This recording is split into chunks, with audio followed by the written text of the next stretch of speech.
Hello everyone, welcome back to the platform Gujjars mission education GME। और आज class 10th। I know कि तुम लोगों के बोर्ड एग्जामिनेशंस बिल्कुल ऐसे डोर पे नॉक कर रहे हैं, तो इसके लिए तुम्हें बहुत ज़्यादा मेहनत की ज़रूरत है। एंड आई नो कि तुम लोग कर भी रहे हो मेहनत बहुत ज़्यादा। तो तुम्हारी साइंस को और ज़्यादा आसान और ज़्यादा सिस्टमेटिक बनाने के लिए आपके सामने हाजिर है one shot of the chemistry. मतलब केमिस्ट्री के लिए तुम सिर्फ इस वीडियो को देख लो एंड दैट्स माय गारंटी कि तुम्हें केमिस्ट्री से तो एक भी क्वेश्चन ऐसा नहीं आने वाला या ऐसा नहीं लगने वाला कि ये क्या आ गया, या फिर ये क्वेश्चन तो शायद मेरे से नहीं हो पाएगा। तो ये वन शॉट ऐसा है कि ये रामबाण इलाज है आप लोगों के बोर्ड एग्जामिनेशन के लिए। इसके बाद बायो और फिजिक्स के लिए भी आपको कंप्लीट वन शॉट हमारे ही चैनल पर मिल जाएगा। तो फटाफट से शुरुआत करते हैं। सबसे पहले अपनी केमिस्ट्री के नंबर 1 चैप्टर की, which is chemical reactions and equation. One by one हर एक चैप्टर को हम लोग समझेंगे बिल्कुल डीप, हर एक कॉन्सेप्ट से। और इस वन शॉट के अंदर आप लोगों को पूरी केमिस्ट्री से एक भी डाउट रहने नहीं वाला है। और हाँ, कॉपी पेन लिए बिना बिल्कुल मत बैठना, क्योंकि बहुत सारी रिएक्शन, बहुत सारे इंपॉर्टेंट टॉपिक्स और हर चैप्टर के बाद मैं आपको फ्लो चार्ट देने वाली हूँ। इनफैक्ट पूरी वीडियो खत्म होने के बाद हर एक चैप्टर का एक छोटू सा फ्लो चार्ट, जिससे कि आपको एक चैप्टर पूरे ही क्रिस्प फॉर्मेट में समझ में आ जाए। ठीक है, तो बने रहना एंड तक इस वीडियो में। वीडियो ऑफ कोर्स लंबी होने वाली है, लेकिन इतनी भी लंबी नहीं होगी। पर अगर तुम बने रहने वाले हो ना, तो तुम्हारा हर एक कॉन्सेप्ट एकदम क्लियर होने वाला है। ठीक है, तो चलो शुरू करते हैं। सबसे पहले शुरू करते हैं अपने फर्स्ट चैप्टर से, विच is your chemical reactions and equations. इस चैप्टर से हम लोग शुरुआत करने वाले हैं, क्योंकि तुम्हारी एनसीईआरटी का सबसे पहला जो चैप्टर है वो यही है, केमिकल रिएक्शंस एंड इक्वेशन। और इस चैप्टर को मैं काफ़ी ज़्यादा आसान मानती हूँ। काफ़ी आसान चैप्टर है ये आपकी केमिस्ट्री का। ठीक है, तो देखो, सबसे पहले है चेंज। चेंज बेसिकली होता क्या है? एवरीबडी नोज कि चेंज जो है बेसिकली आपकी स्टार्टिंग की जो पोजीशन होती है, which is your initial position. आपकी इनिशियल पोजीशन से या फिर आपके इनिशियल जो स्टेट है उसके उसमें, और जो आपकी फाइनल स्टेट है उसमें जो बेसिक चेंज आता है वो प्रोसेस होता है वो प्रोसेस होता है चेंज। ठीक है, तो चेंज का मतलब बेसिकली बदलाव, कि शुरुआत में आप कुछ इस तरीके थे और फाइनली अब आप कुछ इस तरीके के हो गए हैं। तो ये जो पूरा एक प्रोसेस होता है इसको हम लोग बोलते हैं चेंज। अब यही जो चेंज है ये आपका दो तरीके का होता है। पहला होता है फिजिकल चेंज और दूसरा होता है केमिकल चेंज। फिजिकल चेंज क्या होता है? फिजिकल चेंज आपका वो चेंज होता है जहां पर आप सिर्फ फिजिकलिटी में चेंज देखते हैं, बाहर की फिजिकल प्रॉपर्टीज के अंदर चेंज देखते हैं। ये चेंज आपका रिवर्सिबल भी होता है, यानी कि जो एक्शंस आपने किए हैं इनिशियल से फाइनल पोजीशन तक आने में, वो चेंजेस आपके दोबारा से अनडन किए जा सकते हैं। क्या किए जा सकते हैं? अनडन, यानी आप रिवर्स कर सकते हैं जितने भी चेंजेस आपने किए हैं। लेकिन केमिकल में क्या होता है? केमिकल जो चेंज है उसमें थोड़ा सा बदलाव ये होता है कि यहाँ पर आप केमिकल प्रॉपर्टीज के साथ छेड़खानी करते हैं, तो इसको रिवर्स करना इज नॉट पॉसिबल। ठीक है, तो केमिकल चेंज आपका कुछ इस तरीके का होता है। अब फिजिकल चेंज वो चेंज है जिसमें कि आप कभी भी केमिकल कंपोजिशन के साथ में कोई भी छेड़खानी नहीं करते हैं, लेकिन केमिकल चेंज के अंदर आप केमिकल प्रॉपर्टीज के अंदर चेंज करते हैं, इसीलिए ये इरिवर्सिबल होता है। यानी कि आपने जो भी चेंजेस किए हैं आप उनको चेंज वापस से रिवर्स नहीं कर सकते हैं। ठीक है, तो ये बेसिक चीजें हैं केमिकल और फिजिकल चेंज की। अब आते हैं हम लोग की केमिकल रिएक्शन होती क्या है। देखो, केमिकल रिएक्शन एक वो प्रोसेस है जिसमें कि कुछ नॉन सब्सटेंसेस को आप नए सब्सटेंसेस के अंदर चेंज कर देते हो। मींस कि केमिकल रिएक्शन बेसिकली ऐसा प्रोसेस होता है चेंज का, जहां पे कि आप कुछ केमिकल्स को यूज करके, कुछ सब्सटेंसेस को यूज करके नए सब्सटेंसेस को फॉर्म कर लेते हैं। ठीक है, तो the formation of a new substance क्या होता है? वो केमिकल रिएक्शन उनको हम लोग बोलते हैं। अब अगर कोई भी केमिकल रिएक्शन हुई है तो उस केमिकल रिएक्शन को रिप्रेजेंट करने के लिए मैं यूज करती हूँ या हम लोग यूज करते हैं केमिकल इक्वेशन। केमिकल इक्वेशन क्या होती है? ये होता है वे। क्या होता है? This is the way. और किस चीज का वे होता है? This is the way of representing. और क्या रिप्रेजेंट करने का वे होता है? एक केमिकल रिएक्शन को। Way of representing a chemical reaction, यानी कि जो भी आपने केमिकल रिएक्शन की है एक नए सब्सटेंस को फॉर्म करने के लिए, उसको आपको जब रिप्रेजेंट करना है दूसरों के सामने, तो वो आप करते हैं केमिकल इक्वेशन की हेल्प से। और यही केमिकल इक्वेशन होती है दो तरीकों की। ठीक है, सबसे पहला होता है आपका वर्ड इक्वेशन और दूसरी आपकी होती है सिंबलिक इक्वेशन। ठीक है, वर्ड इक्वेशन और सिंबलिक इक्वेशन। कभी कभार बोर्ड में क्वेश्चन आ जाता है कि tell us why symbolic equations are preferred over word equation. Reason being, symbolic equations जो होती हैं ये आपको कंप्लीट इंफॉर्मेशन देती हैं। क्या देती हैं? ये आपको कंप्लीट इन्फॉर्मेशन देती हैं, ठीक है। और जो आपकी वर्ड इक्वेशन होती है, ये आपका एक तो सबसे पहली चीज टाइम टेकिंग बहुत ज्यादा होती है, मतलब कि समय बहुत ज्यादा लगता है इनको लिखने में। अगर आप ओवरऑल बहुत सारी रिएक्शंस एक साथ लिख रहे हैं तो यहाँ पे आपको समय लगता है। लेकिन सिंबलिक इक्वेशंस जो होती है, यहाँ पे आप सिंबल्स का यूज करते हैं। किसका यूज करते हैं? सिंबल्स का यूज करते हैं, ठीक है। और कंप्लीट इन्फॉर्मेशन आपको यहाँ पे देखने को मिलती है, यानी कि इतना ज्यादा समय आपका नहीं जाता है लिखने में। बेसिकली आपकी वेस्टेज नहीं होती है, किसकी?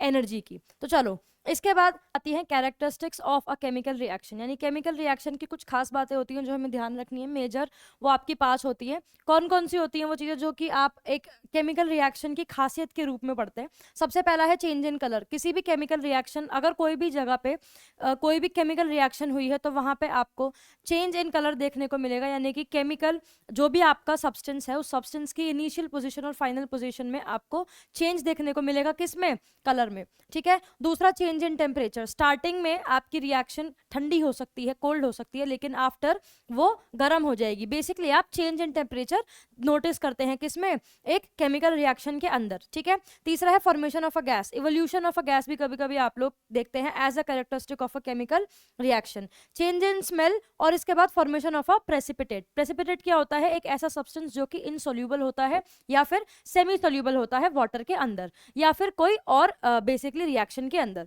ठीक है। तो ये होता है आपका प्रेसिपिटेट। और प्रेसिपिटेट की भी फॉर्मेशन आपको देखने को मिलती है किसके अंदर? In a characteristic of a chemical reaction. तो चलो अब इनको एक एक करके पढ़ लेते हैं। सबसे पहले है आपका चेंज इन कलर। यहाँ पे देखिए CuSO4 का सोल्यूशन था और वहां पर आपने क्या डाल दिया है? आयरन की एक नेल को आपने उसके अंदर डाल दिया है। कुछ टाइम के बाद आपने नोटिस किया तो यहाँ पर जो ब्लू कलर था इस कॉपर सल्फेट का, अब वो कैसा हो गया है? अब वो ग्रीन हो गया है। और ये जो आपकी एक्टिविटी है, that is one of the important activities of class 10 chapter number 1 chemical reactions and equation. कौन सी है ये है आपकी, आगे आप एक टॉपिक पढ़ेंगे विच इज डिस्प्लेसमेंट रिएक्शन, जो कि टाइप ऑफ केमिकल रिएक्शन होता है। तो डिस्प्लेसमेंट रिएक्शन के अंदर आप क्या पढ़ते हैं? ये आप उसके अंदर एक एक्टिविटी पढ़ते हैं विच इज कि CuSO4 ब्लू कलर का सोल्यूशन होता है, जिसमें कि आप आयरन की एक नेल को इंसर्ट कर देते हैं और बाद में ब्लू कलर का बाद में जो ब्लू कलर है वो आपको ग्रीन कलर में चेंज होता हुआ दिख जाता है। तो this is your change in colour. उसके बाद नेक्स्ट हम लोग पढ़ते हैं चेंज इन स्मेल या फिर ओडर, यानी कि किसी भी रिएक्शन के इनिशियल स्टेट जो होती है उसके फाइनल स्टेट में पहुंच जाने के बाद में कभी कभी आपको चेंज भी दिखता है ओडर के अंदर, स्मेल के अंदर, ठीक है। यहाँ पर बेसिकली क्या था? ये जो केमिकल रिएक्शन है यहाँ पर स्ट्रॉबेरीज लीचीज में जो हुई है, इसके बाद में क्या हुआ? यहाँ पर आपको स्मेल के अंदर, ओडर के अंदर चेंज देखने को मिला है। नेक्स्ट है आपका चेंज इन टेम्परेचर। अब यहाँ पर आपको एक रिएक्शन दे रखी है। रिएक्शन से पहले ये नॉर्मल आपकी टेस्ट ट्यूब थी जिसमें आपने क्या डाल रखा है? H2SO4 which is your acid, और एक आपने डाल रखा है base which is your NaOH। इसके बाद में जब आपका Na2SO4 फॉर्म हुआ है, एक सॉल्ट फॉर्म हुआ है, तो ये क्या है? यहाँ पे हीट जो है वो बाहर निकल रही है। दैट मीन्स कि टेम्परेचर चेंज हुआ है बिफोर द रिएक्शन और आफ्टर द रिएक्शन में, ठीक है। तो आपको चेंज इन टेम्परेचर भी देखने को मिलता है। And then there is a formation of gas, ठीक है। यहाँ पर आपका CaCO3 which is your calcium carbonate, जब इसको आपने हीट किया है तो आपको दिख रहा है CaO प्लस CO2। यहाँ पर आपको फॉर्मेशन दिखती है किसकी? एक गैस की, मतलब कि आपको इवोल्यूशन, आपको गैस बाहर निकलती हुई दिख रही है। कहाँ पर? One of the characteristics of a chemical reaction के अंदर। नेक्स्ट हम लोग आते हैं फॉर्मेशन ऑफ अ प्रेसिपिटेट। अब ये प्रेसिपिटेट क्या होता है? प्रेसिपिटेट आपका वो सब्सटेंस होता है जो कि इनसोल्यूबल होता है, या तो इनसोल्यूबल होता है या फिर सेमी सोल्यूबल होता है। सेमी सोल्यूबल होता है वाटर के अंदर, ठीक है। इनसोल्यूबल या फिर semi soluble in water. Precipitation reaction भी होती है जो कि हम लोग डबल डिस्प्लेसमेंट के अंदर आगे पढ़ने वाले हैं।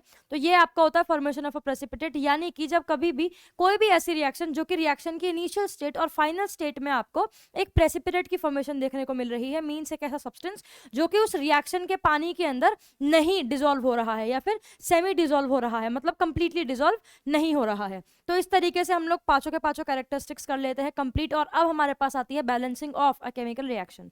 सबसे पहली चीज क्वेश्चन यहां से आता है कि व्हाई बैलेंसिंग इज इंपॉर्टेंट, ठीक है। बैलेंसिंग आपके लिए क्यों इंपॉर्टेंट होती है, ये क्वेश्चन बनता है। And the answer is law of conservation of mass, ठीक है। Law of conservation of mass क्या बोलता है कि जितनी भी एनर्जी आप अपने सराउंडिंग में देखते हैं वो एनर्जी कभी भी वेस्ट नहीं होती है, या फिर उस एनर्जी को आप ना ही क्रिएट कर सकते हो, ठीक है। और अगर आपकी कोई भी केमिकल इक्वेशन अनबैलेंस्ड होगी तो वो क्या करेगी, वो law of conservation of mass के ऑपोजिट चली जाएगी, उसके अगेंस्ट चली जाएगी, और उसकी स्टेटमेंट को, law of conservation of mass को बरकरार रखने के लिए, उसके अगेंस्ट में ना जाने के लिए हम लोग किसी भी केमिकल इक्वेशन को बैलेंस करना प्रेफर करते हैं, ठीक है। और अब यहाँ पर आपको बोला गया है कि बैलेंस और अनबैलेंस केमिकल रिएक्शन के अंदर क्या डिफरेंस होता है। तो देखो, किसी भी डिस्टिंक्ट यानी कि किसी भी एक पर्टिकुलर एलिमेंट में जो नंबर ऑफ एटम्स होते हैं वो केमिकल रिएक्शन के पहले और केमिकल रिएक्शन के बाद इक्वल होने चाहिए। क्या बोला मैंने बोला कि कोई भी एक एलिमेंट जो है उसके अंदर जो नंबर ऑफ एटम्स हैं रिएक्शन के बाद और रिएक्शन के पहले वो क्या होने चाहिए, बिल्कुल इक्वल होने चाहिए। This is your unbalanced and balanced chemical equation. सबसे पहले सभी लोगों को आती है बैलेंसिंग करनी किसकी, केमिकल इक्वेशंस की। 1-2 नंबर में क्वेश्चन आ जाता है तो मेक श्योर कि आप बैलेंसिंग सीख कर जाएं, ठीक है। एग्जाम्पल अगर मैं आप लोगों को दूं तो सबसे basic example would be H2+O will be your H2O। अब यहाँ पे है क्या, आपने क्या किया, यहाँ पर अगर आप बिफोर द रिएक्शन आप H2 के मॉलिक्यूल्स देखते हैं तो वो कितने हैं, 2, लेकिन और O2 के कितने हैं, 2, लेकिन आफ्टर द रिएक्शन अगर मैं बात कर रही हूं तो देखो यहाँ पर हाइड्रोजन के मॉलिक्यूल्स 2 ही हैं रिएक्शन के पहले, लेकिन बाद में यहाँ पर जो हाइड्रोजन के मॉलिक्यूल्स हैं वो कितने हैं, 2, ओके। यहाँ पर रिएक्शन के पहले ऑक्सीजन के मॉलिक्यूल्स 2 हैं लेकिन रिएक्शन के बाद सिर्फ 1, तो आपको क्या करना है, ऑक्सीजन को बैलेंस करना है। एक और रूल आपका होता है कि आप कभी भी यहाँ पर किसी भी नंबर को इंसर्ट नहीं कर सकते हैं, ठीक है। आप इस यहाँ पर कभी भी किसी भी नंबर को इंसर्ट नहीं कर सकते हैं, आपको नंबर यहाँ इंसर्ट करने हैं।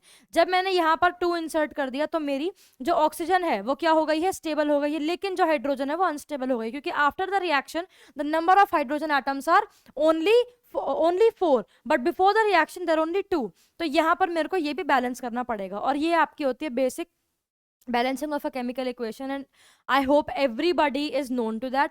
इसके बाद यहाँ पर आपको बताया गया है कि इंपॉर्टेंस क्या है एक बैलेंस केमिकल इक्वेशन का। बैलेंस्ड है आपका law of conservation of mass, ये रहा law of conservation of mass को बेसिकली आपको उसके अगेंस्ट नहीं जाना है, और इसी के लिए इसकी कंडीशन को फुलफिल करने के लिए balancing of a chemical equation is necessary to us, ठीक है। इसके बाद है balancing of a chemical equation, जो कि आप सब लोगों को आती है, और इसका बेसिक एग्जांपल में भी मैंने आप लोगों को दे दिया है। यहाँ पर एक और क्वेश्चन है विच इज योर CaOH की whole twice which is your calcium hydroxide plus CO2 gives us CaCO3 plus H2O। अब इसको बेसिकली बैलेंस जो करना है, ये एक एग्जाम्पल है कि क्वेश्चन कभी कभी आपका बोर्ड एग्जाम्स में इस तरीके से भी आता है कि आपको डायरेक्ट इक्वेशन नहीं देते हैं, आपको वर्ड इक्वेशन देते हैं, ठीक है। यहाँ पर आपको वर्ड इक्वेशन दी है क्या, calcium hydroxide, calcium dioxide, calcium carbonate and then water. अब आपको उसको पहले तो सिंबलिक इक्वेशन में लेकर आना है, फिर आपको उसको बैलेंस करना है, ठीक है।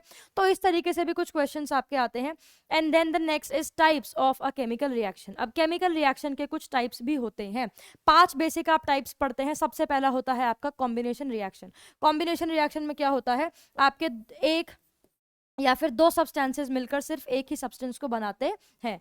डिकम्पोजिशन इसका ऑपोजिट होता है, और यहां से ये क्वेश्चन फॉर्म होता है। क्या क्वेश्चन फॉर्म होता है कि why the decomposition reaction is called the opposite of combination reaction. क्यों, क्योंकि कॉम्बिनेशन रिएक्शन के अंदर 2 सब्सटेंसेस एक साथ मिलकर एक सब्सटेंस को फॉर्म करते हैं, लेकिन डिकम्पोजिशन रिएक्शन के अंदर एक सब्सटेंस को ही 2 सब्सटेंसेस में या फिर ज्यादा सब्सटेंसेस में ब्रेक किया जाता है, ठीक है। नेक्स्ट है आपकी डिस्प्लेसमेंट रिएक्शन, किसी को भी अपनी जगह से डिस्प्लेस कर देना, ये डिस्प्लेसमेंट रिएक्शन होती है। यहाँ पे ज्यादा रिएक्टिव एलिमेंट जो होते हैं वो कम रिएक्टिव एलिमेंट को डिस्प्लेस करते हुए नजर आते हैं। एग्जाम्पल मैंने आपको इसकी प्रॉपर एक्टिविटी भी बताई थी अभी जब आप चेंज इन कलर कैरेक्टरिस्टिक पढ़ रहे थे, ठीक है। इसके बाद है डबल डिस्प्लेसमेंट रिएक्शन, यहाँ पे आपको एक्सचेंज ऑफ आयंस देखने को मिलता है। And then there is redox reaction, जहां पर कि आप रिडक्शन और ऑक्सीडेशन के बारे में पढ़ते हैं और फिर उनके इफेक्ट्स के बारे में पढ़ते हैं।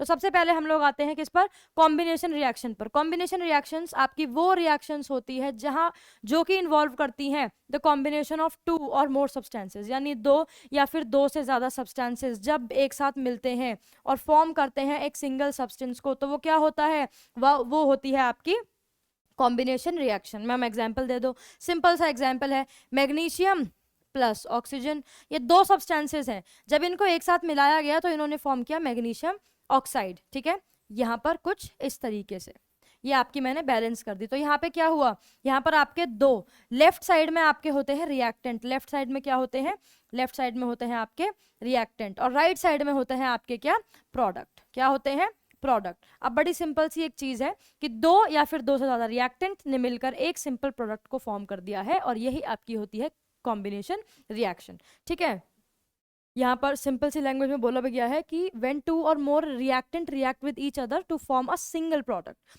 देखो रिएक्टेंट कितने भी हो सकते हैं, लेकिन प्रोडक्ट सिर्फ एक ही होता है। अब यहाँ पर आप लोग पढ़ते हैं burning of a magnesium ribbon, बहुत ज्यादा इंपॉर्टेंट एक्टिविटी है, क्वेश्चन यहाँ से बनता है। यहाँ पर आप क्या करते हैं, यहाँ पर आप 3 to 4 सेंटीमीटर लॉन्ग एक मैग्नीशियम रिबन को लेते हैं। सबसे पहले आप उसको क्लीन करते हैं, उसको साफ करते हैं। क्लीन क्यों करते हैं, ये भी क्वेश्चन आता है आपके बोर्ड एग्जामिनेशंस में। यस, क्यों क्लीन किया जाता है कि ये, क्योंकि इसके ऊपर MgO मैग्नीशियम ऑक्साइड की एक लेयर लगी हुई होती है। उस लेयर को रिमूव करने के लिए और इंश्योर करने के लिए कि जो रिबन है वो आपका प्रॉपरली जल रहा है, उसके लिए हम लोग करते हैं burning of a magnesium ribbon. Magnesium ribbon की क्या होती है, बर्निंग होती है, यानी कि उसको जलाया जाता है। तो सबसे पहले आप 3 to 4 सेंटीमीटर लॉन्ग एक मैग्नीशियम रिबन को लेते हैं, उसको क्लीन करते हैं to remove the layer of magnesium oxide. उसके बाद में आप इसी को जलाते हैं, then you burn the magnesium ribbon. जब आपने उसको साफ कर दिया तो अब आप मैग्नीशियम रिबन को क्या कर रहे हैं, बर्न कर रहे हैं, उसको जला रहे हैं। उसको जलाने के बाद में आप नोटिस करते हैं कि ये एक वाइट डैजलिंग फ्लेम के साथ जल रहा है। वाइट डैजलिंग फ्लेम के साथ ये जल रहा है, यानी कि बहुत ज़्यादा ब्राइट वाइट कलर का एक फ्लेम है, यानी कि आग है जो कि आपकी आंखों पर तुरंत लगती है। तो ये एक वाइट डैजलिंग फ्लेम के साथ में जल रहा होता है, और एज अ प्रोडक्ट ये आपको देता है MgO which is your what, magnesium oxide, जो कि क्या होती है, जो कि होती है ऐश विच इज़ राख। ठीक है, तो एक वाइट कलर का पाउडर देता है, ऐश देता है, which is your magnesium oxide. तो ये आपका होता है burning of a magnesium ribbon. यहाँ से क्वेश्चन क्या फॉर्म होते हैं, यहाँ से क्वेश्चन फॉर्म होता है कि क्यों आप मैग्नीशियम रिबन को जलाने से पहले क्लीन करते हैं। दूसरा क्वेश्चन आपका यहाँ से फॉर्म हो जाता है कि वाई इट इज प्रेफर्ड, क्यों प्रेफर ऐसा किया जाता है कि मैग्नीशियम रिबन को डायरेक्टली हमें जलते हुए नहीं देखना चाहिए। क्यों, क्योंकि ये हमारे आंखों में डिफेक्ट ला सकता है, हमारे विजन में डिफेक्ट ला सकता है।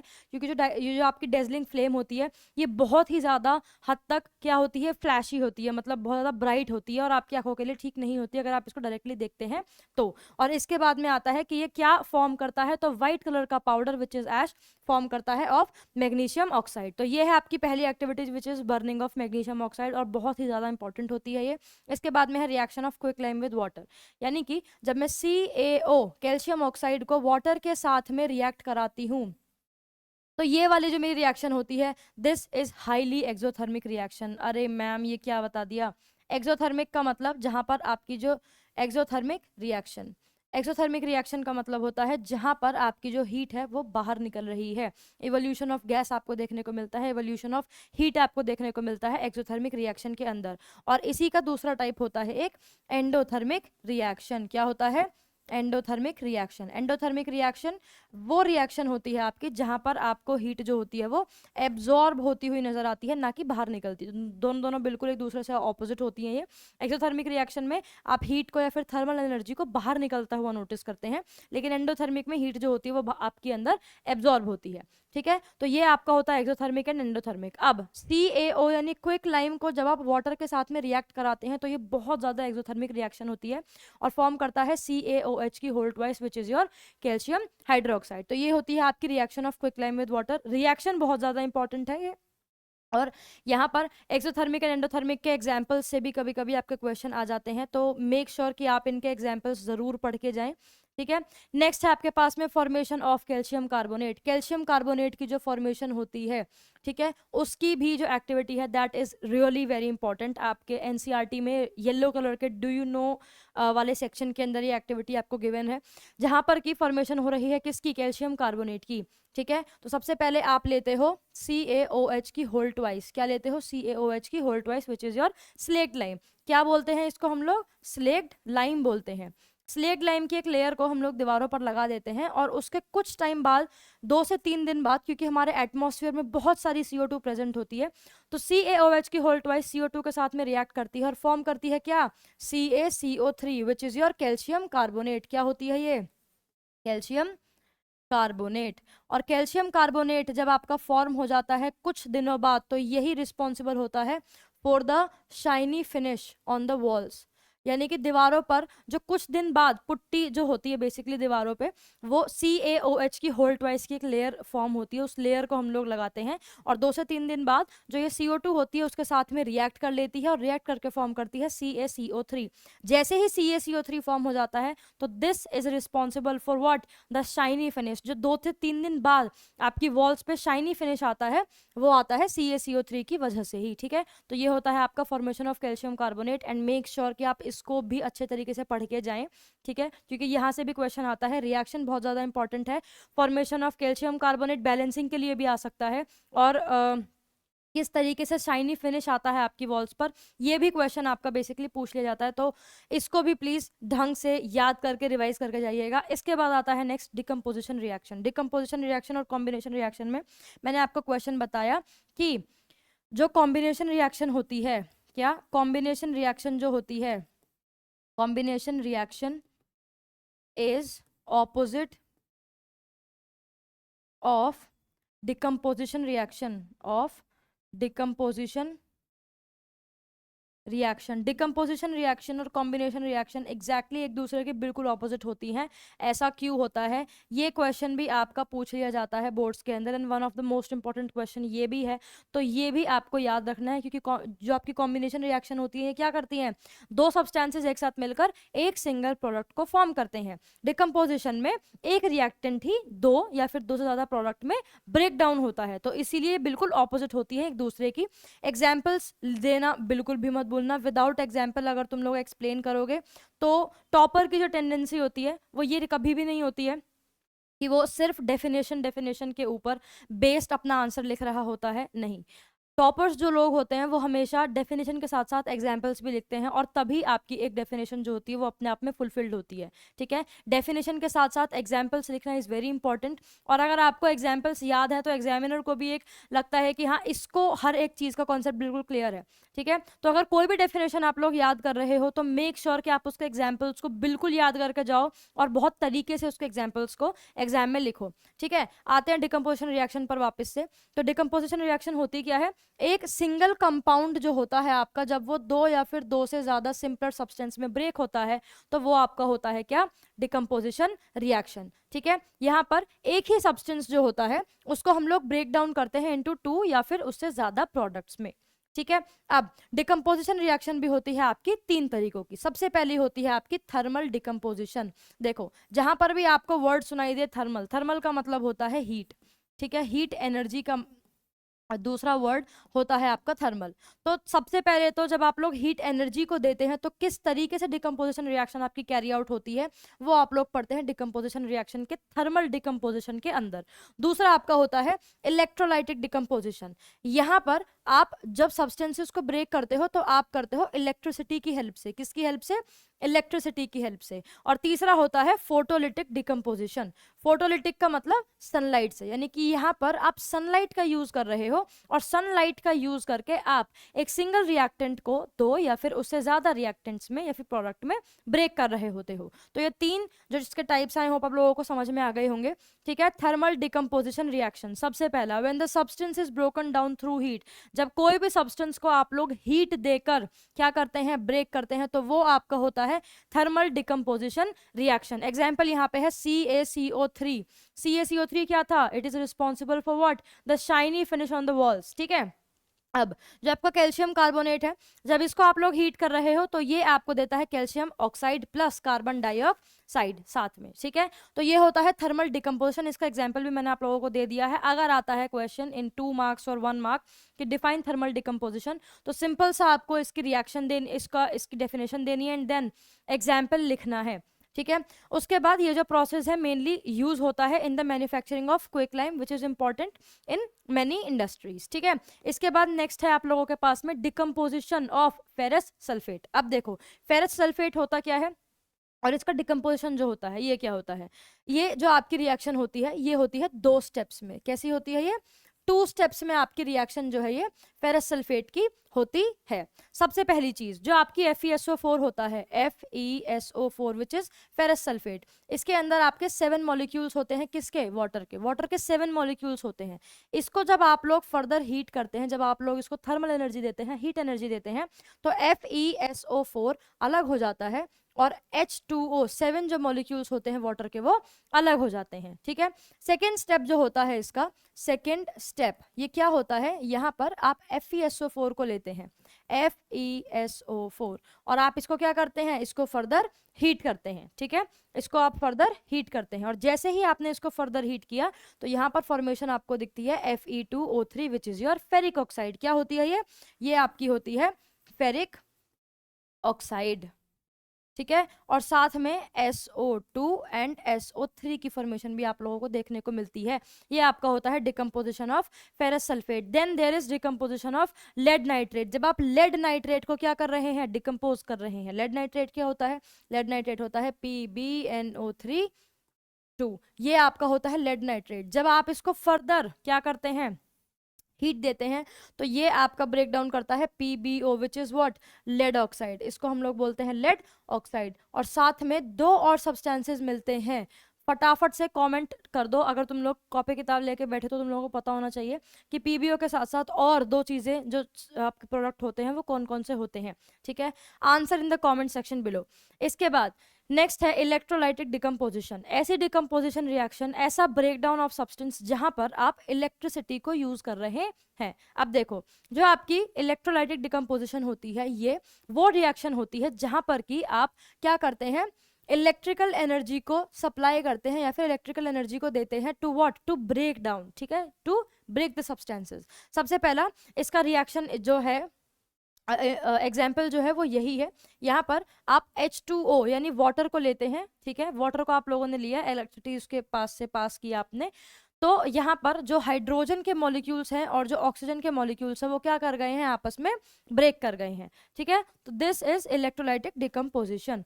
अब इसके बाद है फोटोलाइटिक डिकम्पोजिशन। यहाँ पर आपका जो ब्रेकडाउन होता है ये होता है सनलाइट की वजह से, थ्रू सनलाइट। ठीक है, sunlight is responsible for this type of breakdown. यहाँ पर आप लोग क्या करते हैं, नोटिस, यहाँ पर आप लोग नोटिस करते हैं AgBr और AgCl2। ठीक है, अब AgBr क्या होता है, this is your silver bromide. जैसे ही आप एक चाइना डिश के अंदर, चाइना डिश इज बेसिकली अ बोल, ठीक है, जैसे ही आप चाइना डिश के अंदर AgBr या फिर AgCl को लेंगे और इसके ऊपर सनलाइट की रेज पड़ेंगी तो ये क्या हो जाएगा, ये हो जाएगा ब्लैक इन कलर या फिर ग्रे इन कलर। इसका जो कलर है वो चेंज हो जाएगा। क्यों? क्योंकि फॉर्मेशन होती है या फिर जो सब्सटेंसेस होते हैं वो ब्रेक डाउन कर जाते हैं। जो AgBr है उसमें Ag और Br जो है वो अलग हो जाते हैं और AgCl2 के अंदर AgCl2 और Ag जो है वो अलग हो जाते हैं और इसकी वजह से आपको क्या देखने को मिलता है, ब्लैक एंड ग्रे, ब्लैक या फिर ग्रे कलर की फॉर्मेशन देखने को मिलती है। अब यहाँ पर भी एक क्वेश्चन आता है कि एक्सप्लेन व्हाई AgCl या फिर AgBr is used in what, black and white photography. ठीक है, पहले के टाइम पे ब्लैक एंड व्हाइट फोटोग्राफी में इनका यूज किया जाता था, ब्लैक एंड व्हाइट फोटोग्राफी में। ठीक है, तो रीजन उसका क्या था, क्योंकि सनलाइट की प्रेजेंस में बेसिकली क्या होता है, ब्लैक या फिर ग्रे कलर में आपको इनके डिकम्पोज होने की वजह से फॉर्मेशन देखने को मिलती है। तो ये आपका होता है फोटोलिटिक डिकम्पोजिशन रिएक्शन। यहाँ से क्वेश्चन आपके बहुत सारे फॉर्म होते हैं। सबसे पहला मैंने क्वेश्चन आपको बताया कि ये ऑपोजिट क्यों होता है, किसका कॉम्बिनेशन रिएक्शन का, पहला क्वेश्चन तो यही हो गया, बहुत ज़्यादा इंपॉर्टेंट क्वेश्चन है। ठीक है, दूसरा आप लोग इसी के अंदर आ जाइए, फोटोलिटिक के अंदर AgCl और AgBr, इसके बारे में, ब्रेकडाउन के बारे में पूछ लेते हैं। इसके अलावा ब्लैक एंड वाइट फोटोग्राफी के ऊपर क्वेश्चन आ जाता है, ब्लैक एंड वाइट फोटोग्राफी के ऊपर आपका क्वेश्चन पूछ लिया जाता है। Electrolytic decomposition is very important, यहाँ पर आपसे पूछ लिया जाता है कि कैथोड पर कौन सी गैस फॉर्म होती है और एनोड पर कौन सी गैस फॉर्म होती है। ठीक है, कैथोड पर हाइड्रोजन, एनोड पर ऑक्सीजन जो है आपकी फॉर्म होती है। ये क्वेश्चन भी आपका बहुत ज़्यादा इंपॉर्टेंट होता है, जो आ जाता है। इसके बाद जो डिकम्पोजिशन आप लोगों ने पढ़ा फेरस सल्फेट का, वहाँ से क्वेश्चन बनता है। लेड नाइट्रेट के ऊपर आप लोगों का क्वेश्चन बनता है। तो ओवरऑल अगर मैं आपके तीनों ही टाइप्स की बात करूँ डिकम्पोजिशन रिएक्शन के, तो तीनों से ही आपका क्वेश्चन कहीं ना कहीं से फॉर्म हो सकता है। तो डिकम्पोजिशन रिएक्शन के तीनों के तीनों टाइप्स, उनकी सारी रिएक्शंस आप लोगों को अच्छे तरीके से पढ़ के जानी है। तो ये होता है आपका डिकम्पोजिशन रिएक्शन खत्म। अब आते हैं हम लोग डिस्प्लेसमेंट रिएक्शन के ऊपर। देखो, displacement as the word suggest, displace यानी कि अपनी जगह से ही डिस्प्लेस कर देना, ये हमारा होता है डिस्प्लेसमेंट रिएक्शन। यहाँ पर डिस्प्लेसमेंट रिएक्शन भी आपको दो तरीकों की बताई गई है। सबसे पहला होता है single displacement and then double displacement. अब देखो, डिस्प्लेसमेंट रिएक्शन में होता क्या है, डिस्प्लेसमेंट रिएक्शन में जो आपके मोर रिएक्टिव एलिमेंट होते हैं, कैसे, जो आपके मोर रिएक्टिव एलिमेंट होते हैं, मोर रिएक्टिव एलिमेंट, इनको चेंज कर दिया जाता है लेस रिएक्टिव एलिमेंट की मदद से। क्या बोला मैंने, लेस रिएक्टिव एलिमेंट, यानी कि आपके मोर रिएक्टिव एलिमेंट क्या करते हैं, लेस रिएक्टिव एलिमेंट को डिस्प्लेस कर देते हैं। ये आपका होता है सिंगल डिस्प्लेसमेंट रिएक्शन में। सबसे पहले मैंने आपको इसका एग्जांपल दिया था। एग्जांपल आपका था क्या इसको रिएक्टिविटी सीरीज को पढ़ने से पहले एग्जाम्पल पढ़ लेते हैं एक बार। एग्जाम्पल था कि सबसे पहले आप लोगों ने क्या किया, आप लोगों ने एक बीकर ले लिया, ठीक है। अब इस बीकर में आप लोगों ने एक सोल्यूशन को भर लिया जो कि है आपका CuSO4। CuSO4 का कलर होता है ब्लू। ये आप लोगों को याद रखना है कि CuSO4 यानी कि कॉपर सल्फेट का जो कलर होता है वो ब्लू होता है। अब आपने इसके अंदर एक आयरन नेल को इंसर्ट कर दिया। आयरन नेल क्या होती है, Fe, ठीक है। आफ्टर 2 to 3 डेज जब आप लोगों ने नोटिस किया तो ये जो same copper sulphate blue colour का था, अब ये कैसा हो गया है, अब ये ग्रीन कलर का हो गया है। तो चेंज इन कलर आपको देखने को मिलता है। और ऐसा होता क्यों है, सबसे पहले तो रिएक्शन देख लेते हैं इसकी। रिएक्शन क्या होती है, Fe, ठीक है, साथ में CuSO4, ठीक है। अब यहाँ पर रिएक्शन हुई 2 से 3 दिनों बाद, तो आप लोगों को नोटिस हुआ, आप लोग यहाँ पे देखेंगे कि आपका फॉर्म हो जाता है FeSO4, FeSO4 और Cu आपका अलग हो जाएगा, ठीक है। तो यहाँ पे ये आपका पहले ब्लू कलर का था और ये आपका अब ग्रीन कलर का हो गया है, ठीक है। और यहाँ पर Fe ने Cu को क्या कर दिया, डिस्प्लेस कर दिया। मोर रिएक्टिव एलिमेंट ने लेस रिएक्टिव एलिमेंट को क्या कर दिया, डिस्प्लेस कर दिया, ठीक है। अब इसके बाद में आपके पास आती है रिएक्टिविटी सीरीज। ये वो सीरीज होती है जहां पर आपकी इन एलिमेंट्स की एक अरेंजमेंट होती है, ठीक है। जब आप इस प्लैटिनम से ऊपर पोटेशियम की तरफ जाएंगे तो आपको लीस्ट से मोस्ट रिएक्टिव एलिमेंट जो है वो दिखते रहेंगे, ठीक है। तो ये आपकी होती है रिएक्टिविटी सीरीज और बहुत ही ज़्यादा इंपॉर्टेंट है, ये आपको ध्यान रखनी है क्योंकि इसी से आगे जब हम लोग metals and non metals chapter के ऊपर आएंगे तो किस तरीके से मेटल रिएक्ट करते हैं विद वाटर या फिर ऑक्सीजन, तो वो भी इसी से हम लोग उसको रिलेट करने वाले हैं, ठीक है। तो इस पूरी टेबल को आप लोगों को ध्यान में रखना है। ये होती है आपकी रिएक्टिविटी सीरीज। रिएक्टिविटी सीरीज क्या होती है, अरेंजमेंट ऑफ नंबर्स, ठीक है, अरेंजमेंट ऑफ एलिमेंट्स, ठीक है। अब आता है आपका double displacement reaction. Double displacement reaction में हम लोग क्या पढ़ते हैं, यहाँ पर आप एक्सचेंज ऑफ आयंस देखते हैं, ठीक है। वहां पर CuSO4 प्लस Fe, ठीक है, यहाँ पर फॉर्म हो गया था FeSO4 प्लस Cu। यहाँ पर सिर्फ Cu ने Fe को क्या कर दिया, Fe ने Cu को क्या कर दिया, डिस्प्लेस कर दिया। अब यहाँ पर सिर्फ आपको एक सिंगल उसकी एलिमेंट की क्या देखने को मिल रही है, डिस्प्लेसमेंट देखने को मिल रही है। लेकिन डबल डिस्प्लेसमेंट में आपको 2 आयनिक कंपाउंड्स जो होते हैं वो एक्सचेंज होते हुए दिखाई देते हैं, ठीक है। इसका एग्जाम्पल सबसे अच्छा था, सबसे अच्छा है, आई मीन टू से, which is NaSO4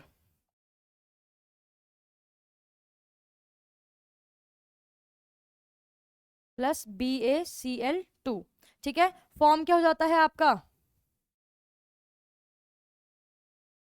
plus BaSO4, barium sulphate आपका बाद में फॉर्म होता है। तो यहाँ पे क्या है, यहाँ पर आपको Na क्या करता है, Na चला गया Cl के पास में और SO4 चला गया Ba के पास में। और यहाँ पे ये जो BaSO4 है ये क्या है, this is your white PPT। और इसी को हम लोग इसीलिए बोलते हैं क्या, इसको हम लोग बोलते हैं डबल डिस्प्लेसमेंट रिएक्शन, ठीक है। तो आई होप आप लोगों को डबल डिस्प्लेसमेंट रिएक्शन भी समझ में आ गया होगा। और प्रेसिपिटेट रिएक्शन भी हम लोग इसको बोलते हैं क्योंकि यहाँ पर आपको प्रेसिपिटेशन की भी फॉर्मेशन देखने को मिलती है या फिर प्रेसिपिटेट की भी फॉर्मेशन देखने को मिलती है। ये है आपका precipitation. Precipitation reaction is also chemical reaction जहाँ पे कि आप डबल डिस्प्लेसमेंट रिएक्शन को इन्वॉल्व करके रखते हैं, ठीक है। यहाँ पर आपको सॉलिड फॉर्म में एक रेसिड्यू, रेसिड्यू का मतलब होता है बचा कुचा पार्ट, ठीक है, वो आपको फॉर्म होता हुआ दिखता है एज अ प्रेसिपिटेट। एग्जाम्पल मैंने आपको ऑलरेडी पहले दे दिया है।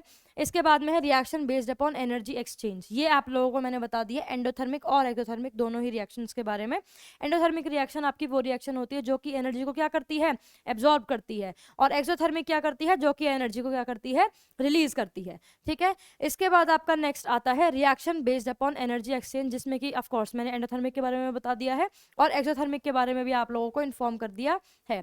नेक्स्ट आप लोगों के पास में ऑक्सीडेशन। देखो ऑक्सीडेशन क्या होता है, addition of oxygen. Addition of oxygen क्या होता है आपका, ऑक्सीडेशन होता है। ठीक है, और रिडक्शन, इसके बाद आता है रिडक्शन, ये होता है आपका एडिशन ऑफ हाइड्रोजन। ठीक है, अब सिर्फ एडिशन ऑफ ऑक्सीजन ऑक्सीडेशन होता है नहीं, अगर आप रिमूवल देख रहे हैं, रिमूवल ऑफ हाइड्रोजन, तो ये भी आपका क्या होता है, ऑक्सीडेशन होता है।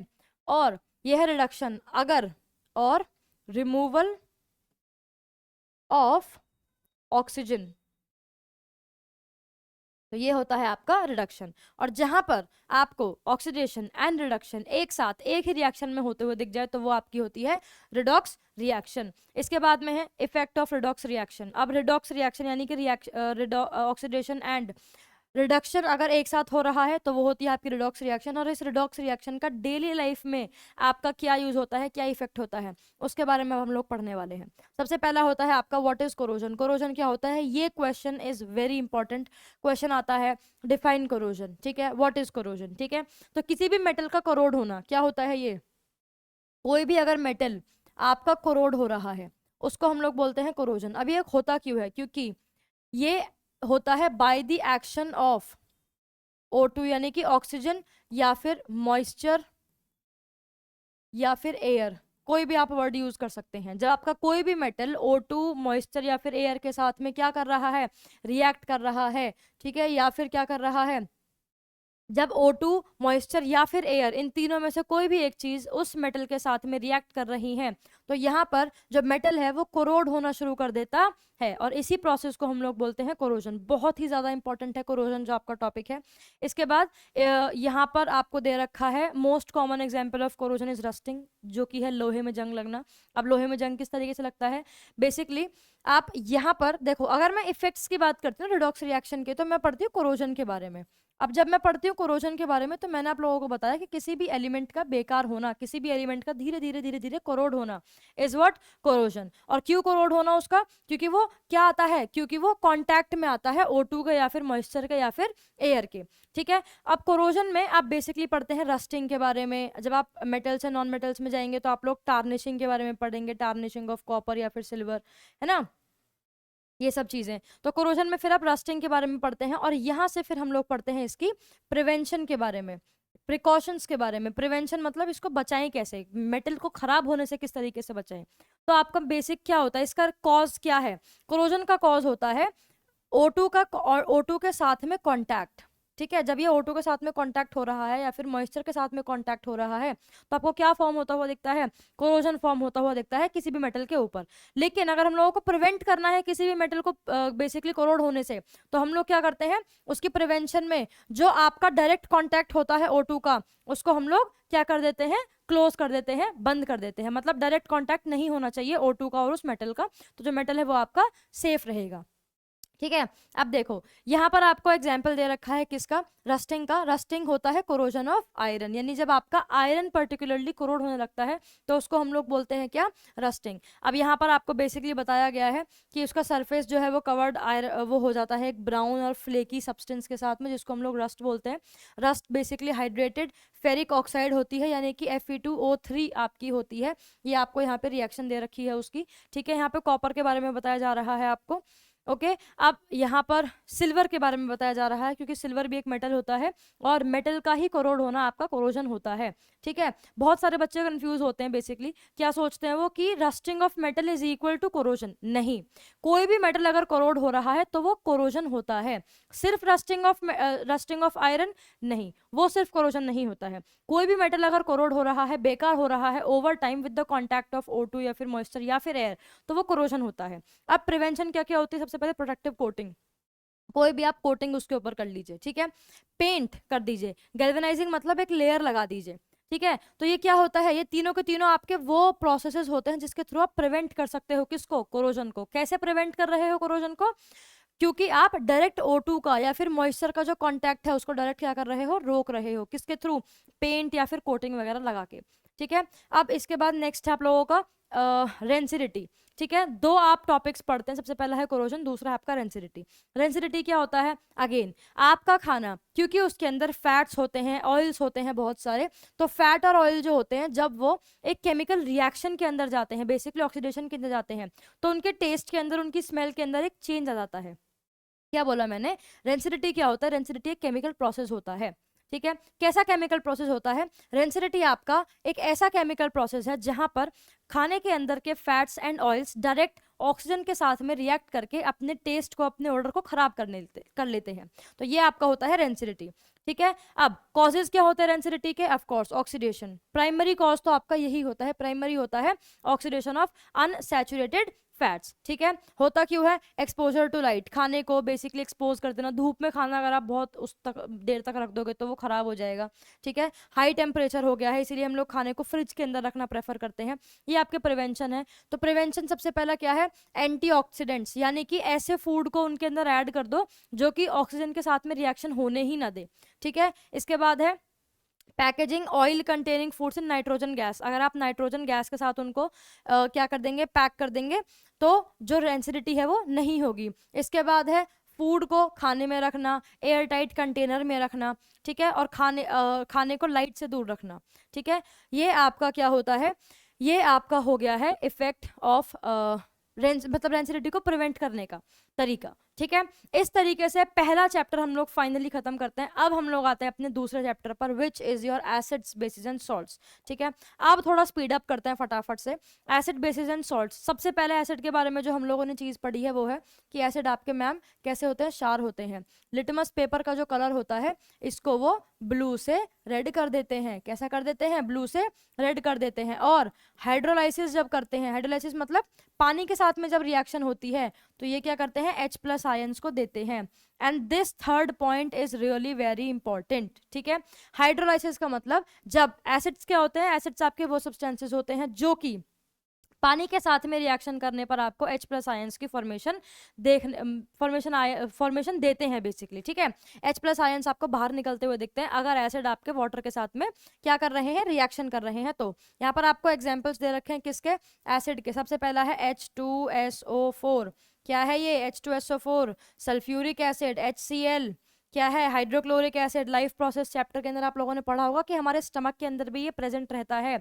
उसके बाद है HNO3, क्या है, नाइट्रिक एसिड। नाइट्रिक एसिड क्या है, nitric acid is a very good oxidising agent, ठीक है। अब जो आपका HCl है क्या करता है स्टमक के अंदर काम, अगर मैं लाइफ प्रोसेस की बात करूँ तो सबसे पहले तो हार्मफुल बैक्टीरिया को किल करता है, kills harmful bacteria. Harmful bacteria को किल करने का काम कौन करता है, HCl। और क्या करता है, स्टमक के मीडियम को एसिडिक बनाने का काम भी क्या करता है, कौन करता है, HCl। इसके बाद है आपके बेसिस। बेसिस में अगेन आप लोगों को पता है कि बिटर टेस्ट जो होता है आपका बेसिस देते हैं। इसके बाद जो लिटमस पेपर होता है, क्या होता है, जो हमारा लिटमस पेपर होता है उसका भी कलर अगर रेड से ब्लू देते हैं तो वो बेसिस ही देते हैं। और इसके बाद वाटर के साथ जब आपकी हाइड्रोलाइसिस होती है, बेसिस की हाइड्रोलाइसिस होती है, तो यहाँ पर हमें देखने को मिलता है कि OH- आयंस की फॉर्मेशन होती है। Third point again is very important. Example हो जाएंगे आपके क्या, NaOH क्या है, बेस है। यहाँ पर आपको पास जितने भी बेसिस आएंगे मोस्टली अगर उनके एंड में OH है तो ऑलमोस्ट सारे ही आपके बेसिस के अंदर गिने जाते हैं। नेक्स्ट आप लोगों के पास में इंडिकेटर्स। अब ये इंडिकेटर्स क्या होते हैं, इंडिकेटर्स आपके वो सब्सटेंसेस होते हैं जो कोई भी सब्सटेंस जिसको आप टेस्ट कर रहे हो उसके नेचर के बारे में बताते हैं। फॉर एग्जांपल मेरे पास 2 सब्सटेंसेस हैं, मेरे को क्या करना है, उनका नेचर पता लगाना है कि ये एसिडिक है या फिर बेसिक है, ठीक है। अब मैं क्या करूंगी, उन इंडिकेटर्स का यूज करूंगी। इंडिकेटर्स में वो क्या करेंगे, इंडिकेट करेंगे कि ये एसिड है या फिर बेस है, ठीक है। तो ये होते हैं इंडिकेटर्स। अब टाइप्स ऑफ इंडिकेटर्स में आप 3 तरीकों के टाइप्स पढ़ते हैं, किसके, इंडिकेटर्स के। क्या कितने टाइप्स पढ़ते हैं, 3 टाइप्स पढ़ते हैं। सबसे पहला होता है आपका नेचुरल इंडिकेटर, नेचुरल इंडिकेटर। इसके बाद में आप लोग पढ़ते हैं सिंथेटिक इंडिकेटर्स, सिंथेटिक इंडिकेटर्स। और उसके बाद में हम लोग पढ़ते हैं क्या, ऑल्फैक्टरी इंडिकेटर्स, ठीक है, एक एक करके पढ़ते हैं इनको फटाफट से। और नेचुरल इंडिकेटर्स ये आपके वो इंडिकेटर्स होते हैं जो कि आप लोगों को नेचर ने ही दिए हुए होते हैं। आप लोगों ने इनको पाने के लिए, इनको लेने के लिए, इनको ऑब्टेन करने के लिए कुछ भी नहीं किया है, नेचर ने आपको ऑलरेडी ये दिए हैं। ठीक है, एग्जाम्पल क्या हो जाएगा? एग्जाम्पल हो जाएगा आपका litmus paper. Litmus paper, lichen नाम का आपका एक प्लांट होता है जिसमें से कि आप लिटमस पेपर को क्या करते हो? डिराइव करते हो। ठीक है, उसके बाद है सिंथेटिक इंडिकेटर्स। सिंथेटिक इंडिकेटर्स वो इंडिकेटर्स होते हैं जो कि मैनकाइंड ने अपने कन्वीनियंस के लिए बनाए हैं, आदमी लोगों ने बनाए हैं पता लगाने के लिए कि ये जो सब्सटेंस है ये एसिड है या फिर बेसिस है। एग्जाम्पल क्या हो जाएगा? फिनोप्थलीन और मिथाइल ऑरेंज। ठीक है, उसके बाद है आपका ऑल फैक्ट्री इंडिकेटर्स। ये क्या करते हैं? ये आपको स्मेल के थ्रू बताते हैं। ठीक है, ये कलर के थ्रू बताते हैं नेचुरल और सिंथेटिक, और ये स्मेल के थ्रू बताते हैं। ठीक है, ऑल्फैक्टरी इंडिकेटर्स आपको अपनी स्मेल चेंज करके बताते हैं कि कोई भी सब्सटेंस जिसको आप टेस्ट कर रहे हो वो एसिडिक है या फिर बेसिक है। इसके बाद आप लिटमस पेपर के बारे में पढ़ते हैं। ठीक है, लिटमस पेपर के बारे में आप लोग पढ़ते हैं सबसे पहला जो आपके एसिड होते हैं। एसिड क्या करते हैं? एसिड आपका जो ब्लू कलर होता है उसको रेड में चेंज कर देते हैं, यानी कि ब्लू लिटमस पेपर को रेड कलर में चेंज कर देते हैं। यहाँ पर ये पिक्चर आप लोग देख सकते हैं इसके रेफरेंस के लिए। इसके बाद है आपके पास में बेस। ठीक है, B for base, B for blue. तो ये जो बेस होते हैं ये आपके रेड लिटमस पेपर को ब्लू कलर में चेंज कर देते हैं। ठीक है, इतना ही काम होता है आपके लिटमस पेपर का, और यहाँ से भी क्वेश्चन आपका फॉर्म हो सकता है। इसके बाद आप लोगों के पास में एक्शन ऑफ टर्मरिक। टर्मरिक मतलब हल्दी। इमेजिन करो कि आप लोगों ने व्हाइट कलर के कपड़े पहने हुए हैं, और व्हाइट कलर के कपड़े पहन के जब आप लोगों ने खाना खाया तो वो खाना आपकी व्हाइट शर्ट पर गिर गया। आई नो थोड़ा दर्दनाक सुनाई दे रहा है, बट इट्स ओके। ठीक है, अब मम्मी क्या करेगी? पहले तुम्हें धोएगी, फिर शर्ट धोएगी ऑफ कोर्स। ठीक है, अब होगा क्या कि ये जो तुम्हारी शर्ट है जिस पर आप लोगों ने स्टेन डलवा दिया ऑयल का, ठीक है, इसको मम्मी साफ करेगी। ठीक है, अब एक प्रोसेस होता है। प्रोसेस बेसिकली क्या है कि इसके ऊपर मम्मी क्या अप्लाई करेगी? सोप अप्लाई करेगी, और जैसे ही इस पर सोप अप्लाई होगी, soap is basic in nature. कैसी होती है? सोप, साबुन जो होता है वो बेसिक होता है किसमें? अपने नेचर में। तो सोप बेसिक है नेचर में। ठीक है, और यहाँ पर टर्मरिक, क्योंकि आपके खाने के अंदर टर्मरिक ऑलरेडी प्रेजेंट होती है, तो जैसे ही आप लोगों ने टर्मरिक पर सोप अप्लाई किया यानी बेस अप्लाई किया, तो टर्मरिक आपको कलर देती है रेडिश ब्राउन। क्या कलर देती है? Reddish brown. टर्मरिक आपको कलर देती है रेडिश ब्राउन। किसकी वजह से? सोप की वजह से, क्योंकि सोप आपकी कैसी है? बेसिक है। ठीक है, तो बेसिक में, बेस के अंदर बेसिक जो टर्मरिक होती है वो आपको क्या देती है? रेडिश ब्राउन कलर देती है। इसके बाद है फिनोप्थलीन। फिनोप्थलीन एसिड के अंदर कलरलेस रहता है और बेस के अंदर वो पिंक कलर देता है। और methyl orange is your homework. Red colour acid में होता है या फिर बेस में होता है, और येलो कलर किसके अंदर होता है? ये आप लोग फटाफट से कॉमेंट सेक्शन में लिख डालो। चलो नेक्स्ट ऑल फैक्टर इंडिकेटर्स 3 पढ़ने हैं। Onion, clove oil, vanilla. ये तीनों के तीनों इतने खास होते हैं। ये क्या करते हैं? एसिड के अंदर तो इनकी जो भी स्मेल होती है वो बरकरार रखते हैं, लेकिन जैसे ही बेस आया, बेस से इनकी ऐसी लड़ाई है तीनों की ही कि ये लोग बेस के आते ही अपनी स्मेल को गायब कर देते हैं। ठीक है, अगर अनियन के अंदर आप लोगों ने बेस को डाल दिया या फिर क्लोव ऑयल के अंदर या फिर वनीला एक्सट्रैक्ट के अंदर, तो ये तीनों ही क्या करेंगे? जो इनके अंदर की स्मेल होती है उसको वैनिश कर देंगे, खत्म कर देंगे। ठीक है, इसके बाद हमारे पास आता है understanding the chemical properties of acids and bases. अभी आप लोगों ने पढ़ी है physical properties of acids and bases, अब आती हैं chemical properties of acids and bases. सबसे पहला, जब आपके एसिड रिएक्ट करते हैं मेटल के साथ में। दूसरा, जब एसिड रिएक्ट करते हैं मेटल कार्बोनेट या फिर मेटल हाइड्रोजन कार्बोनेट के साथ में। तीसरा, एसिड एंड बेसिस एक साथ जब रिएक्ट करते हैं तो किस तरीके से रिएक्ट करते हैं। Then reaction of metallic oxide with acids and reaction of non metallic oxide with bases. ठीक है, अब देखो ये आपकी टेबल है जिसमें पूरा ज्ञान समाहित है। ठीक है, यस देखो, जब आपके एसिड ने रिएक्ट किया मेटल के साथ में तो वो फॉर्म करता है सॉल्ट और हाइड्रोजन गैस। मैम कैसे? एग्जाम्पल देख लो। जब एसिड ने मेटल के साथ में रिएक्ट किया तो सॉल्ट और हाइड्रोजन फॉर्म की। जब HCl क्या है? एक एसिड है। ठीक है, Mg क्या है? एक मेटल है। तो जब एसिड ने मेटल के साथ में रिएक्शन की तो क्या फॉर्म किया? MgCl2। क्या है? ये सॉल्ट है। साथ में क्या निकला? H2 गैस निकली। दूसरा, जब एसिड आपका मेटल के साथ में, मेटल कार्बोनेट के साथ में या फिर मेटल हाइड्रोजन कार्बन के साथ में रिएक्ट करेगा तो क्या फॉर्म करेगा? सबसे पहला सॉल्ट फॉर्म करेगा, वाटर फॉर्म करेगा और CO2 को भी फॉर्म करेगा। ये आपका HCl है। क्या है HCl? HCl हो गया आपका एसिड। ठीक है। जब एसिड के साथ में CaCO3, CaCO3 क्या है, मेटल कार्बोनेट है, ठीक है। CaCO3 मतलब कैल्शियम कार्बोनेट, मेटल कार्बोनेट हो गया। तो क्या फॉर्म किया, CaCl2 which is salt, H2O यानी कि पानी, और CO2 which is your carbon dioxide, ठीक है। तीसरा है आपके पास में acid plus metal hydrogen carbonate. जब एसिड के साथ में मेटल हाइड्रोजन कार्बोनेट ने रिएक्ट किया तो फॉर्म किया salt, water and CO2। Example क्या है, HCl, NaHCO3। NaHCO3 क्या होता है, सोडियम हाइड्रोजन कार्बोनेट, और ये एक सॉल्ट भी होता है, ठीक है। फटाफट से कमेंट्स में लिख दो अगर पता है कि कौन सा सॉल्ट होता है ये, ठीक है। तो एक सॉल्ट को फॉर्म किया, H2O को और CO2 को फॉर्म कर लिया, ठीक है। देन यू हैव एसिड और बेस की reaction, this is really important. सबसे पहला देखो, अगर आप लोगों का एसिड और बेस एक साथ में रिएक्ट करते हैं तो ये एक दूसरे को क्या कर देते हैं, न्यूट्रलाइज कर देते हैं, और एज अ रिजल्ट ये लोग फॉर्म करते हैं सॉल्ट एंड वाटर यानी कि H2O, ठीक है। अब इस पूरी रिएक्शन को जहां पे एसिड बेस के साथ में रिएक्ट कर रहा है ये और फॉर्म कर रहा है सॉल्ट को, इसको हम लोग बोलते हैं न्यूट्रलाइजेशन रिएक्शन। न्यूट्रलाइजेशन रिएक्शन इसको हम लोग बोलते हैं एक ऐसी रिएक्शन जो कि क्या करती है, न्यूट्रलाइजेशन, न्यूट्रलाइज करती है, ठीक है। अब यहीं पे यही बताया गया है आपको, न्यूट्रलाइजेशन इसलिए लिखा गया है क्योंकि एसिड और बेस जब साथ में रिएक्शन परफॉर्म करते हैं तो एक सॉल्ट को फॉर्म करते हैं और वाटर को फॉर्म करते हैं। यहाँ पर HCl क्या है, एक सॉल्ट है, NaOH क्या है, एक बेस है, फॉर्म किया इन्होंने NaCl। NaCl क्या होता है, सॉल्ट होता है, और साथ में वाटर। इसके बाद है एसिड एंड मेटेलिक ऑक्साइड। देखो जो आपके मेटेलिक ऑक्साइड होते हैं ये आपके बेसिक होते हैं नेचर में। मेटेलिक ऑक्साइड कैसे होते हैं, बेसिक होते हैं नेचर में, और ये बहुत इंपॉर्टेंट पॉइंट है, तो इसको घोल के पी जाओ एक तरीके से कि मेटल ऑक्साइड्स जो हैं ये आपके बेसिक होते हैं अपने नेचर में, और जो आपके नॉन मेटेलिक ऑक्साइड होते हैं ये एसिडिक होते हैं नेचर में, ठीक है। अब ये क्या है आपका HCl, ये क्या है CuO which is metallic oxide, साथ में इन्होंने फॉर्म कर दिया क्या, CuCl2 और साथ में वाटर, ठीक है। और बेस के साथ आप लोगों ने लिया क्या, नॉन मेटेलिक ऑक्साइड, जिसमें आप लोगों को फॉर्म होने को मिल रहा है सॉल्ट एंड वाटर, ठीक है। ये आपके यहाँ पर रिएक्शन है base NaOH CO2 and form हो रहा है Na2CO3 और H2O, और ये थी आपकी न्यूट्रलाइजेशन रिएक्शन जो मैंने आप लोगों को बता दी। यहाँ पर एक पॉइंट और आता है इससे पहले विच इज योर एम्फोटेरिक ऑक्साइड। क्या होता है हालांकि ये आप पढ़ेंगे मेटल्स एंड नॉन मेटल्स के चैप्टर के अंदर, उसी के अंदर क्लियर करते हैं, पर एक बेसिक आइडिया दे देती हूँ मैं आप लोगों को।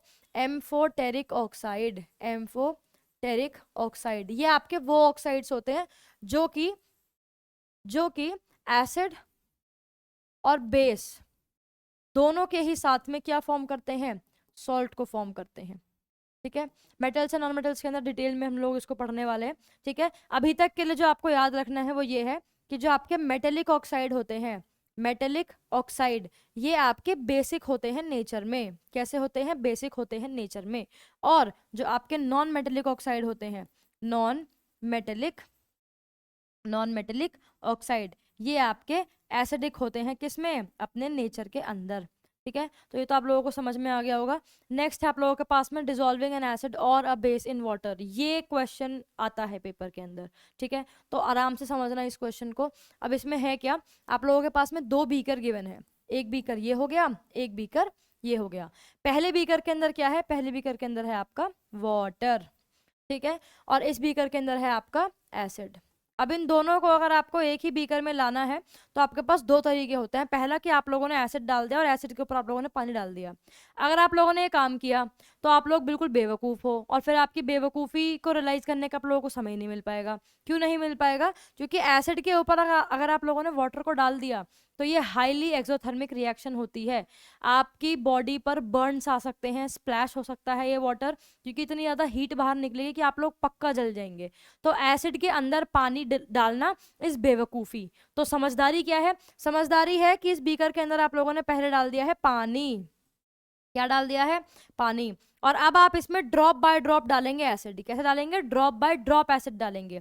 क्वेश्चन बनता है कि जब हम लोग एसिड को और वाटर को डिसॉल्व करते हैं, ठीक है, जब हम लोग एसिड को या एसिड को वाटर के अंदर डिसॉल्व करते हैं तो किस तरीके से करते हैं, या फिर वाटर के अंदर एसिड को ड्रॉप बाय ड्रॉप डालना क्यों जरूरी है? क्योंकि ये हाईली एक्सोथर्मिक रिएक्शन होती है, और इतनी ज़्यादा एक्सोथर्मिक रिएक्शन होती है कि जब आपकी हीट बाहर निकलती है, ठीक है, जैसे ही आपकी हीट बाहर निकलेगी तो वो आपकी बॉडी पर स्प्लैश आउट कर सकती है, ड्रॉप्स आपके ऊपर गिर सकती है, एज अ रिजल्ट आप लोग जल सकते हैं, ठीक है, तो ये हार्मफुल होता है, ठीक है। तो ये है आपका डिसॉल्विंग एन एसिड या फिर बेस इन अ वाटर। अब आप लोगों के पास है हाउ स्ट्रॉन्ग आर एसिड और बेस सोल्यूशंस। देखो अभी तक इंडिकेटर्स का काम था कि इंडिकेटर्स ने हमें इंडिकेट कर दिया कि भाई ये तुम्हारा सब्सटेंस एसिडिक है, ये सब्सटेंस तुम्हारा कैसा है, बेस है। अब आती है पीएच वैल्यू। ये पीएच वैल्यू होती है एक ऐसी बेसिकली नंबर रेंज जो आपको बताती है कि ये अगर एसिड है तो ये इतना एसिडिक है, ये अगर बेस है तो ये इतना बेसिक है, ठीक है। तो पीएच वैल्यू बेसिकली क्या करती है, एक 0 से लेके 14 तक इस पर नंबर रेंज करते हैं, और ये आपको बताते हैं किसके बारे में, नेचर के बारे में, कि ये कितना ज्यादा एसिडिक है या फिर कितना ज्यादा बेसिक है, ठीक है। तो अच्छा, अब सबसे पहले इंपॉर्टेंस क्या है पीएच वैल्यू की, इससे पहले बता देती हूँ कि ये जो आपको कलर चेंज करते हैं, ये जो आपको 7 न्यूट्रल नंबर दिख रहा है ये आपका न्यूट्रल है, ठीक है, ना तो ये बेसिक है ना ही ये एसिडिक है, ठीक है। अगर आप 7 से कम नंबर पे जाएंगे तो यहाँ आपको एसिडिक मिलता है। जितना ज्यादा 7 से कम नंबर होगा उतना ही ज्यादा एसिडिक नेचर आपका बढ़ता रहेगा, उतना ही ज्यादा H+ आयंस की फॉर्मेशन आपको देखने को मिलती रहेगी। और जैसे ही आप 7 से 14 की तरफ जाते रहेंगे तो यहाँ पर आपको बेसिक सब्सटेंसेस मिलते रहेंगे, और जितने भी 7 से बड़े, जितने ज्यादा बड़ा आपका नंबर होगा 7 से, उतना ही ज्यादा बेसिक आपका सब्सटेंस होगा, क्योंकि OH- आयंस की जो कंसंट्रेशन है वो बढ़ती जाएगी, ठीक है। तो ये आपका होता है पीएच वैल्यू, जिसमें 0 से लेकर 14 तक नंबर रेंज करते हैं। 7 इज फॉर न्यूट्रल, 7 से कम है तो एसिडिक, 7 से ज्यादा है तो बेसिक। नेक्स्ट आप लोगों के पास में इंपॉर्टेंस ऑफ पीएच वैल्यू। भाई इस पीएच वैल्यू की इंपॉर्टेंस है क्या? सबसे पहले डाइजेशन में बड़ी इंपॉर्टेंस है इसकी, वो क्या है कि स्टमक के अंदर आप लोगों को पता है HCl यानी हाइड्रोक्लोरिक एसिड प्रेजेंट रहता है, उसका भी खुद का एक पीएच वैल्यू रहता है। अगर ये पीएच वैल्यू ज्यादा होगा तो आपको स्टमक में क्या फील होगी, सफोकेशन फील होगी, ठीक है। तो इसके लिए बहुत सारे लोगों को एसिडिटी की प्रॉब्लम होती है। किसकी होती है? एसिडिटी की प्रॉब्लम होती है। ऐसे में वो लोग क्या करते हैं, ऐसे में वो लोग क्या लेते हैं, एंटासिड लेते हैं। और एंटासिड क्या होता है, मिल्क ऑफ मैग्नीशिया या फिर इनो वगैरह जो होती है ये आपकी बेस होती हैं। तो यहाँ पर जो एसिड होता है आपके स्टमक के अंदर उसको क्या करती है, न्यूट्रलाइज करने का काम करती है। तो इसीलिए pH value is very important अगर हम लोग डाइजेशन की बात करते हैं। दूसरा ओरल हेल्थ में, क्योंकि हमारे माउथ का भी अपना खुद का एक पीएच वैल्यू होता है, उसको भी हम लोगों को मेंटेन करना होता है। अगर वो उससे कम हो जाता है तो जो बैक्टीरियाज होते हैं वो हमारे टूथ की जो आउटर मोस्ट लेयर होती है उसको खाना शुरू कर देते हैं, तो एज अ रिजल्ट हमारे जो दांत है वो बेकार होना शुरू हो जाते हैं। इसके लिए हम लोग क्या करते हैं, कॉलगेट बेस होता है, ठीक है, जो टूथपेस्ट होते हैं वो आपके बेसिक होते हैं नेचर में। तो जो आपके माउथ के अंदर ऑलरेडी स्टमक है, सॉरी ऑलरेडी जो एसिड है उसको न्यूट्रलाइज करने का काम करते हैं, ठीक है। नेक्स्ट है आप लोगों के पास में एग्रीकल्चर एंड सॉइल हेल्थ। अब जो आपकी सॉइल है ये भी डिपेंड करती हैं, इनका भी नेचर होता है एसिडिक सॉइल और बेसिक सॉइल। अगर आपकी सॉइल बहुत ज़्यादा एसिडिक है तो इसको आप CaO या फिर CaOH की होल ट्वाइस से ट्रीट करेंगे, ताकि जो सॉइल है वो थोड़ी सी न्यूट्रलाइज हो जाए और प्लांट आपका ग्रो कर पाए। अगर वो बेसिक है तो उसको आप ऑर्गेनिक मैटर से क्या करेंगे, ट्रीट करेंगे, ठीक है, तो वो न्यूट्रलाइज हो जाएगी और जो प्लांट है वो उस पर ग्रो कर पाएगा। नेक्स्ट है एसिडिक रेन। अब एसिडिक रेन जो होती है वो आपकी एक्वाटिक लाइफ को, पानी के अंदर की जो लाइफ होती है उसको बहुत ज़्यादा अफेक्ट करते हैं, ठीक है। तो एसिड रेन अफेक्ट करती है, मॉन्यूमेंट को भी हार्म कर रही है वो। और उसके बाद है वाटर बॉडीज। जितने भी एक्वाटिक ऑर्गेनिजम्स हैं वो एक सर्टेन पीएच रेंज के अंदर ही एग्जिस्ट कर सकते हैं, otherwise they will not be having life any more, ठीक है। तो ये होता है आपका इंपॉर्टेंस ऑफ पीएच वैल्यू। अब हम लोग आते हैं सॉल्ट्स के ऊपर, ठीक है। सबसे पहला सॉल्ट है आपका सोडियम क्लोराइड, आपके घर का नमक, ठीक है, NaCl। सबसे पहले फॉर्मूला होता है NaCl, कॉमन नेम होता है कॉमन सॉल्ट। फॉर्मेशन होती है इसकी neutralisation of HCl and NaOH। और यूज क्या क्या होते हैं, खाने के अंदर यूज होता है, NaOH को बेकिंग सोडा को, वॉशिंग सोडा को बनाने के लिए भी इसका यूज होता है। अब आप लोग पढ़ते हैं क्लोर अल्कली प्रोसेस के बारे में, यहाँ से क्वेश्चंस तुम्हारे आते हैं। होता क्या है यहाँ पे, आप लोगों के पास पानी है, पानी के अंदर पानी नहीं है, यहाँ पे आप लोगों के पास है ब्राइन सोल्यूशन। क्या है, ब्राइन सोल्यूशन। अब देखो ये ब्राइन सोल्यूशन क्या होता है भाई, पानी के अंदर नमक डाल दो ब्राइन सोल्यूशन बन जाए, कोई बड़ी बात नहीं है, ठीक है। क्या किया, ब्राइन सोल्यूशन आप लोगों ने इसके अंदर डाल दिया, कैथोड को और एनोड को अटैच कर दिया साथ में, ठीक है। यहाँ पर है आपका H2O। क्या है, H2O मतलब पानी है, और साथ में क्या है, NaCl। अब होगा क्या, जैसे ही आपने इसके पास से इलेक्ट्रिसिटी को पास करवाया तो यहाँ पे बेसिकली होगा क्या, जो आपके वाटर हैं H प्लस आयंस में जो आपका पानी है H2O, उसके H प्लस आयंस अलग हो जाएंगे और OH माइनस आयंस अलग हो जाएंगे, और NaCl के जो चार्ज है वो अलग हो जाएंगे और Cl जो है वो अलग हो जाएगा। ठीक है, और एज अ रिजल्ट यहाँ पर आपको ब्रेकिंग देखने को मिलेगी। ठीक है, तो ये होता है आपका क्लोरएल्कली प्रोसेस, जहाँ पे H2O के मॉलिक्यूल्स जो होते हैं वो ब्रेक होना शुरू हो जाते हैं H प्लस में और किस में, OH माइनस आयंस में, और NaCl जो है वो Na प्लस और Cl माइनस के अंदर ब्रेक होना शुरू हो जाते हैं। ये होता है आपका क्लोरएल्कली प्रोसेस। नेक्स्ट है आप लोगों का बेकिंग सोडा NaHCO3। क्या है ये, मेटल हाइड्रोजन कार्बोनेट है। अब देखो, केमिकल नेम होता है सोडियम हाइड्रोजन कार्बोनेट, फॉर्मूला होता है NaHCO3, प्रिपरेशन होती है NaCl के साथ में ले लो NH3 को, CO2 को और H2O को, फॉर्मेशन हो जाएगी NaHCO3 की और NH4Cl की। डिकम्पोजिशन इस तरीके से है। यूजेस क्या क्या है, बेकिंग सोडा में है, एंटी एसिड्स में है, और फायर एक्सटिंग्विशर्स में भी आप इसको यूज करते हैं। अब आप लोगों के पास में वॉशिंग सोडा। वॉशिंग सोडा से मेरे को याद आया कि वाटर ऑफ क्रिस्टलाइजेशन पर भी क्वेश्चन आ जाता है। Define water of crystallisation 2 number का क्वेश्चन आता है, तो उसको भी याद करके चलना।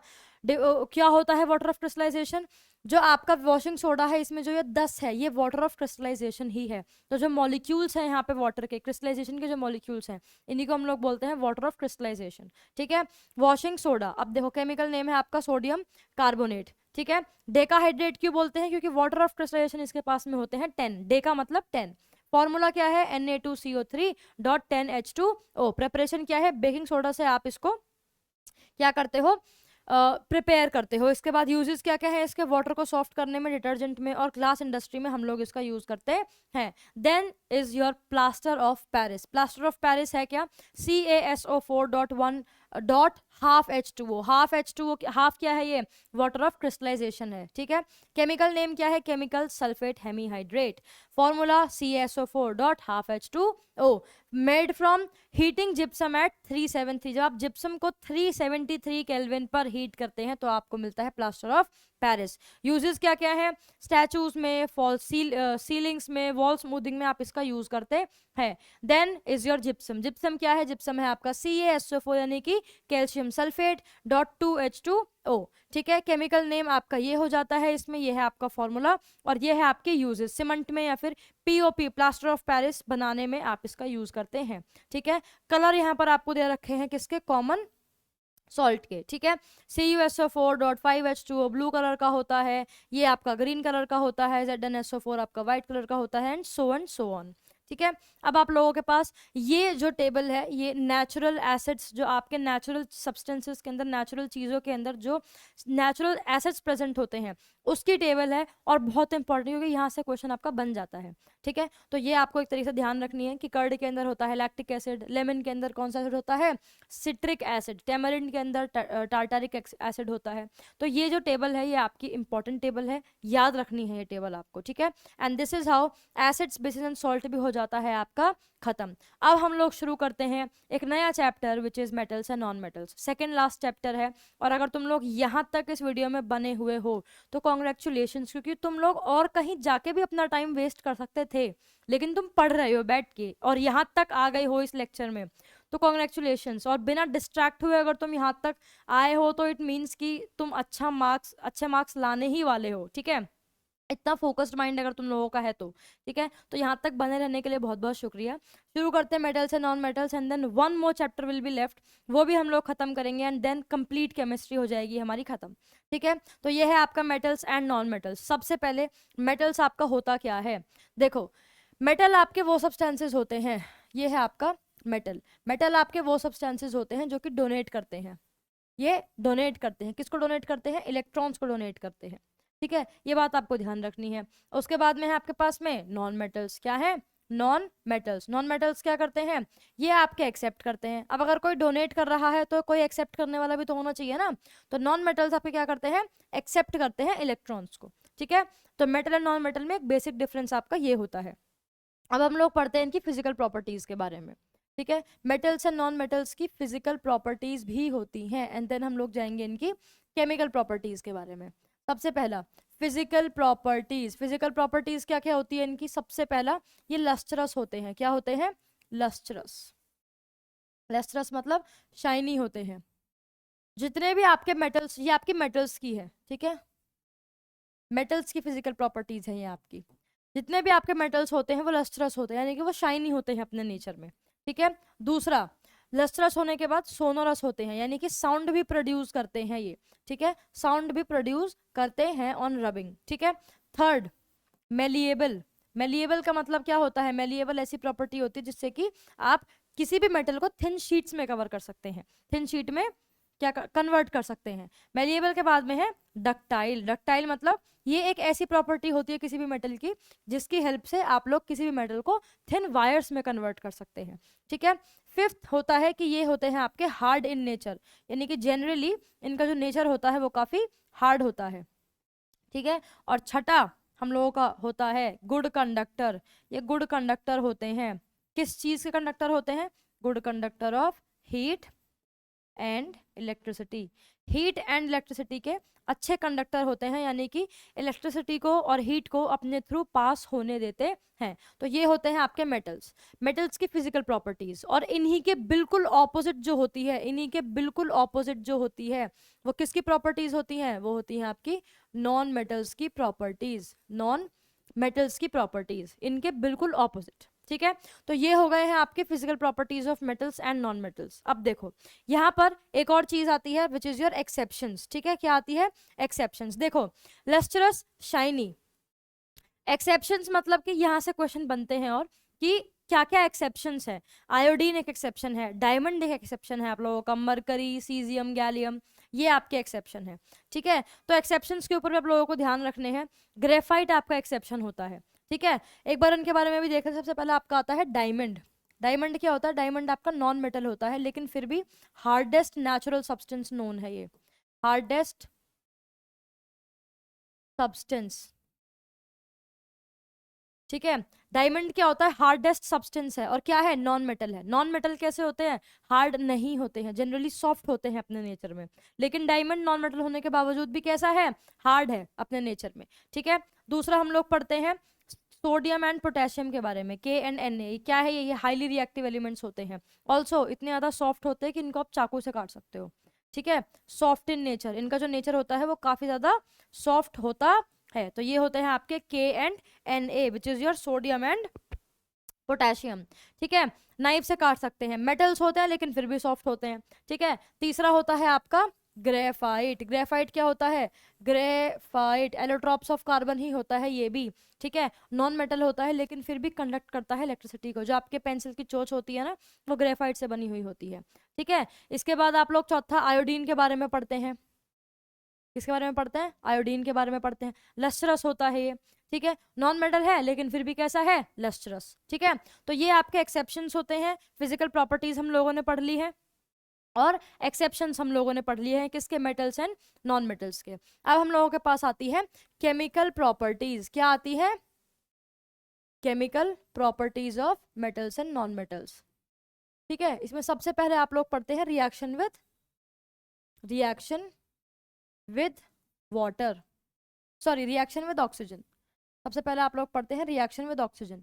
जब आपकी मेटल्स की रिएक्शन हो रही है ऑक्सीजन के साथ में, फॉर एग्जांपल मैंने Cu ले लिया विच इज माय मेटल, और O2, ठीक है, साथ में ये फॉर्म करेंगे CuO, ठीक है। तो जब कभी भी कोई भी मेटल आपका, जब कभी भी कोई भी मेटल आपका रिएक्ट कर रहा है ऑक्सीजन के साथ में, किसके साथ में? ऑक्सीजन के साथ में, तो वो फॉर्म करता है मेटल ऑक्साइड। क्या फॉर्म करता है वो? मेटल ऑक्साइड, ठीक है। जैसे यहाँ पर आपका मेटल ऑक्साइड क्या है? फॉर्म हो गया है, ठीक है।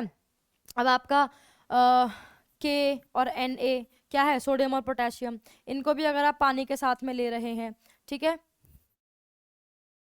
तो ये भी आपका KO। बेसिकली आपको क्या दिखता है? पोटेशियम ऑक्साइड देखने को मिलता है, और यहाँ पर आपको सोडियम ऑक्साइड देखने को मिलता है। लेकिन जब ये रिएक्ट करते हैं ऑक्सीजन के साथ में तो ये हाईली रिएक्टिव होते हैं, ठीक है। ये हम लोग नेक्स्ट पढ़ने वाले हैं। अब रिएक्शन ऑफ ऑक्सीजन में आप लोगों ने पढ़ लिया है कि अगर मेटल रिएक्ट कर रहा है ऑक्सीजन के साथ में तो वो आपको क्या देता है? मेटल ऑक्साइड देता है। नेक्स्ट आप लोगों के पास जो आती है, जो आता है वो है मेटल के साथ में जब मेटल रिएक्ट करता है वाटर के साथ में, किसके साथ में, वाटर के साथ में। अगर मेटल रिएक्ट कर रहा है वाटर के साथ में तो इसकी कुछ कुछ कंडीशंस होती हैं। सबसे पहले इसके लिए हम लोग पढ़ते हैं अपनी रिएक्टिविटी सीरीज। क्या पढ़ते हैं, रिएक्टिविटी सीरीज, रिएक्टिविटी सीरीज, ठीक है।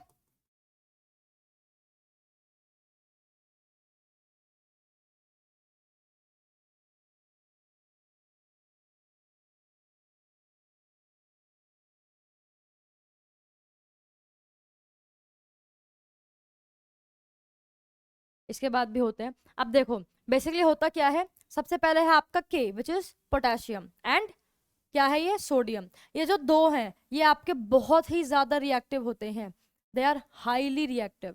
हाईली रिएक्टिव ऐसे होते हैं कि अगर आप पानी के साथ में इनकी रिएक्शन कराएंगे तो आग भी लग जाती है, ठीक है। फॉर्मेशन ऑफ फायर आप लोगों को देखने को मिलती है, ठीक है। कैल्शियम भी आपका हाईली रिएक्टिव होता है लेकिन ये फ्लोट कर जाता है, ठीक है, फ्लोट ऑन वाटर। ये मैं बात कर रही हूँ जब जब मेटल्स आपके रिएक्ट कर रहे हैं वाटर के साथ में, ठीक है। तो K and N A highly reactive होते हैं, फॉर्मेशन होती है फायर की। इसके बाद में है सी ए, फ्लोट कर जाता है वाटर में लेकिन ये भी हाईली रिएक्टिव होता है। इसके बाद में आपके पास में मैग्नीशियम, ये स्टीम के साथ में रिएक्शन करता है, यानी पानी की भाप के साथ में रिएक्शन करता है। और इसके बाद में ये जो तीन आपके मेटल्स हैं विच is your aluminium, zinc and iron which is ferrous, ठीक है, ये आपके हॉट वाटर के साथ में रिएक्शन करते हैं। कैसी करते हैं, हॉट वाटर के साथ में करते हैं अपनी रिएक्शन को। और बाकी के जो बचे हुए हैं इनके अलग टेंट्रम्स हैं, ये पानी के साथ में रिएक्शन करते ही नहीं हैं, ठीक है। तो ये होती है आपकी रिएक्टिविटी सीरीज विद वाटर। अब यहाँ पे आप लोग पढ़ते हैं एम्फोटेरिक, एम्फोटेरिक ऑक्साइड्स के बारे में। अब ये एम्फोटेरिक ऑक्साइड होते कैसे हैं, एम्फोटेरिक ऑक्साइड्स आपके वो ऑक्साइड्स होते हैं जो कि एसिड और बेसिस, एसिड्स एंड बेसिस दोनों के ही साथ में क्या करते हैं, रिएक्शन करते हैं। ये आप लोग पढ़ते हैं मेटल और ऑक्सीजन के साथ में जब आप लोग रिएक्शन पढ़ते हैं तो, ठीक है। और इसके आपके एग्जांपल्स, ये क्वेश्चन आता है कि डिफाइन एम्फोटेरिक ऑक्साइड, और यहाँ पर आपको एग्जाम्पल देना है Zn का एंड Al का, यानी कि जिंक और एल्यूमिनियम ऑक्साइड का। जिंक एंड एल्यूमिनियम ऑक्साइड कैसे होते हैं, एम्फोटेरिक होते हैं, यानी कि ये रिएक्ट करते हैं ऑक्सीजन के साथ में, ये रिएक्ट करते हैं बेसिकली एसिड के साथ में भी और बेसिस के साथ में भी, ठीक है। इसके बाद ये हमारी हो जाती हैं मेटल्स की केमिकल प्रॉपर्टीज, जिसमें हम लोगों ने किसके बारे में पढ़ा, सबसे पहले हम लोगों ने पढ़ा कि वो किस तरीके से रिएक्ट करती है ऑक्सीजन के साथ में, देन वाटर के साथ में। अब हम लोग पढ़ते हैं कि जो आपके मेटल होते हैं, जो आपके मेटल होते हैं वो एसिड के साथ में किस तरीके से रिएक्शन अपनी परफॉर्म करते हैं। जितने भी मेटल्स होते हैं जब वो एसिड के साथ में अपनी रिएक्शन परफॉर्म करते हैं तो किस तरीके से करते हैं। देखो मेटेलिक ऑक्साइड, सबसे पहले हम लोग मेटेलिक ऑक्साइड, मेटेलिक ऑक्साइड किस नेचर के होते हैं, मेटेलिक ऑक्साइड होते हैं आपके बेसिक नेचर के। और नॉन मेटेलिक ऑक्साइड कैसे होते हैं, नॉन मेटेलिक ऑक्साइड ये कैसे होते हैं, ये होते हैं आपके एसिडिक इन नेचर, ठीक है।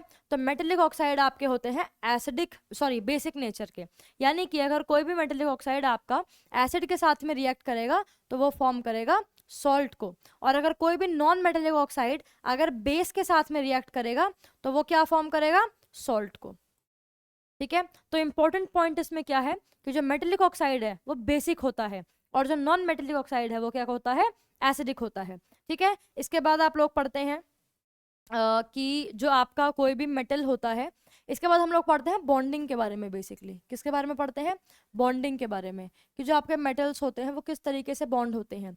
बॉन्डिंग होती है उनकी आयनिक बॉन्डिंग। कैसी बॉन्डिंग होती है, आयनिक बॉन्डिंग होती है। आयनिक बॉन्डिंग क्या होती है, आयनिक बॉन्डिंग होती है जहाँ पे कि आप लोग देखते हैं नॉट शेयरिंग, जहाँ पे आप लोग पढ़ते हैं ट्रांसफर के बारे में। आयनिक बॉन्डिंग में हम लोग ट्रांसफर ऑफ इलेक्ट्रॉन्स के बारे में पढ़ते हैं। क्या होता है यहाँ पर, आयनिक बॉन्डिंग में आपको ट्रांसफर ऑफ इलेक्ट्रॉन्स देखने को मिलता है, ठीक है। एग्जाम्पल यहाँ से आपका क्वेश्चन बन सकता है, फॉर एग्जाम्पल Na और Cl। Na क्या है, Na है आपका सोडियम 281। अब रूल आपका क्या कहता है कि जो आपकी आउटर मोस्ट शेल होती है, जो आपकी लास्ट शेल होती है, उसमें आपका या तो 2 इलेक्ट्रॉन्स होने चाहिए या फिर 8 इलेक्ट्रॉन्स होने चाहिए, ठीक है। अगर मैं बात करूं Na की, तो Na के आउटर मोस्ट शेल के अंदर एक इलेक्ट्रॉन है, तो यानी कि मेरे को इसको बाहर निकालना है, तो इसके पास जो इसकी लास्ट इलेक्ट्रॉन, जो लास्ट शेल होगी, उस पर कितने इलेक्ट्रॉन्स होंगे, 8 इलेक्ट्रॉन्स होंगे। लेकिन जब मैं बात करती हूँ Cl की, Cl के अंदर क्या होते हैं, 2, 8 और 7, यानी इसकी आउटर मोस्ट शेल के अंदर 7 इलेक्ट्रॉन्स है। इट मीन्स इसको एक इलेक्ट्रॉन चाहिए, तब ये स्टेबल हो जाएगा। ठीक है, तो इसको एक देना है, इसको एक लेना है, तो बेसिकली होगा क्या कि ये अपना एक इलेक्ट्रॉन डोनेट कर देगा। ठीक है, और ये एक इलेक्ट्रॉन को एक्सेप्ट कर लेगा। ठीक है, और यही होता है आपका क्या, आयनिक बॉन्डिंग। ठीक है, अब देखो Na281, ठीक है, Na ने क्या किया, एक इलेक्ट्रॉन को डोनेट कर दिया। ठीक है, इसका एक बार वो बना लेते हैं डायग्राम, जो आपका स्ट्रक्चर आता है, आयनिक स्ट्रक्चर बनाने के लिए बोल देते हैं कभी कभी बोर्ड में, कभी कभी नहीं बोलते ही हैं। ठीक है, ये है आपका Na, एंडिंग में होता है सिर्फ एक इलेक्ट्रॉन। ये है आपका Cl, एंडिंग में होते हैं 7 इलेक्ट्रॉन्स, तो 1 2 3 4 5 6 और एक 7। ठीक है, यहाँ से ये एक इलेक्ट्रॉन्स इधर ट्रांसफर हो जाएगा, तो ये है आपका Na। अगर Na ने एक इलेक्ट्रॉन को डोनेट कर दिया है, तो इसके ऊपर आ जाएगा पॉजिटिव चार्ज। कैसा चला जाएगा, पॉजिटिव। और क्योंकि Cl ने एक इलेक्ट्रॉन को लिया है, तो इसके ऊपर आ जाएगा नेगेटिव चार्ज, 1 2 3 4 5 6 7, और एक इलेक्ट्रॉन इसने ले लिया है। क्योंकि इसने एक इलेक्ट्रॉन लिया है, तो इसके ऊपर आ जाएगा एक नेगेटिव चार्ज, और ये होती है आपकी आयनिक बॉन्डिंग। ठीक है, याद रखना, अगर जो भी एलिमेंट आपका डोनेट कर रहा है इलेक्ट्रॉन को, तो उसके ऊपर आएगा पॉजिटिव चार्ज, और जो एक्सेप्ट कर रहा है उसके ऊपर आएगा कैसा, नेगेटिव चार्ज। ये होता है आपका आयनिक बॉन्डिंग।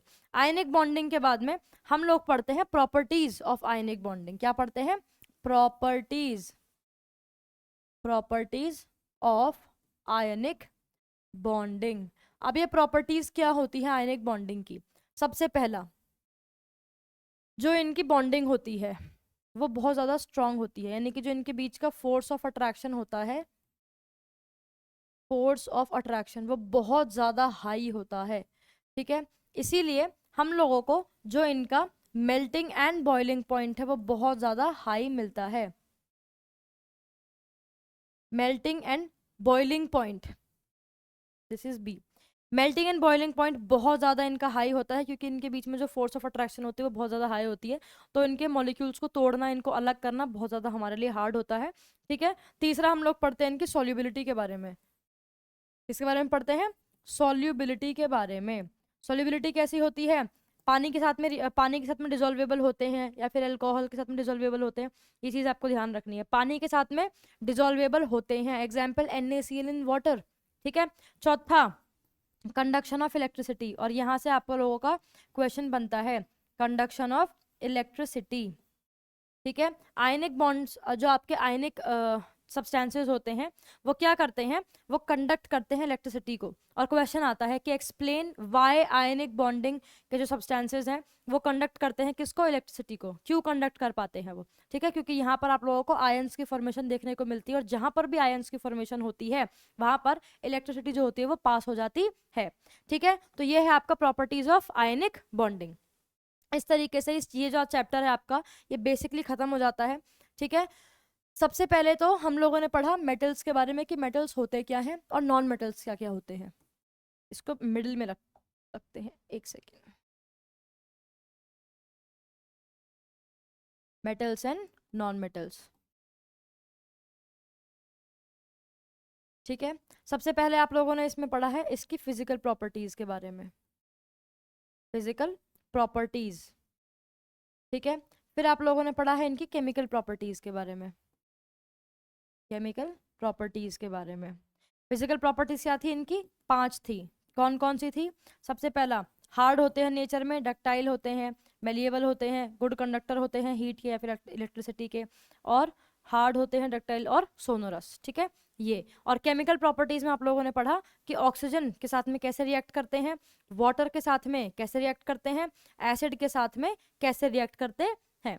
ठीक है, ये आप लोगों ने पढ़ा। यहाँ पर एक और which is your exceptions, exception से क्वेश्चन आ जाते हैं कि कौन कौन से एक्सेप्शंस हैं, ये आप लोगों ने इसमें पढ़े। एम्फोटेरिक ऑक्साइड, एम्फोटेरिक ऑक्साइड के बारे में आप लोगों ने पढ़ा। ठीक है, इसके बाद हम लोगों ने पढ़ा आयनिक बॉन्डिंग के बारे में।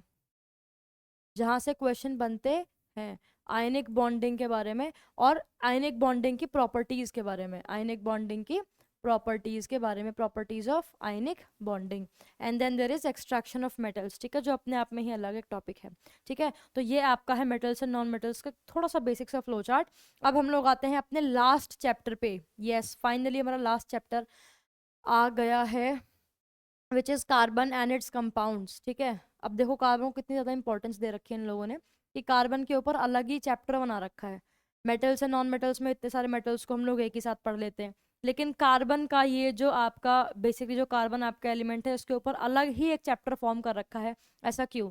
क्योंकि कार्बन की जो प्रेजेंस है, अगर मैं कार्बन की प्रेजेंस की बात करूं, प्रेजेंस के अमाउंट की बात करूं, तो वो बहुत ज़्यादा कम है, लेकिन वो हर जगह पे प्रेजेंट है। 0.03% आप इसकी प्रेजेंस देखते हैं, लेकिन हर एक अमाउंट में, हर एक सब्सटेंस के अंदर आपको कार्बन की प्रेजेंस देखने को मिलेगी, ठीक है। तो कार्बन इसीलिए बहुत ज़्यादा इंपॉर्टेंट होता है। नेक्स्ट आता है आपका बॉन्डिंग इन कार्बन। जो आपका कार्बन होता है इसके अंदर होती है कोवेलेंट बॉन्डिंग। अभी हम लोगों ने पढ़ा आयनिक बॉन्डिंग के बारे में, लेकिन कार्बन जो होता है इसके अंदर होती है कोवेलेंट बॉन्डिंग। क्यों होती है, कैसे होती है, वो अभी हम लोग बताते हैं। देखो, सबसे पहले हम लोग पढ़ते हैं कार्बन के बारे में। कार्बन का देखो, कार्बन का जो एटॉमिक नंबर है वो होता है 6। अगर इसको हम लोग ब्रेक करते हैं तो ये होता है 2,4, ठीक है। अब रूल क्या कहता है? रूल कहता है कि आपकी जो आउटर मोस्ट शेल होती है उसके अंदर या तो 2 इलेक्ट्रॉन्स होने चाहिए या फिर 8 इलेक्ट्रॉन्स होने चाहिए, लेकिन यहाँ पर 4 इलेक्ट्रॉन्स है। अब कार्बन अपने इसी 4 आउटर मोस्ट में 4 इलेक्ट्रॉन्स होने की वजह से कार्बन जो है वो फंस जाता है। कैसे? कि अगर ये 4 इलेक्ट्रॉन्स को लेगा तो फंसा, 4 इलेक्ट्रॉन्स को निकालेगा तो फंसा। मैम ऐसा क्यों, बताते हैं।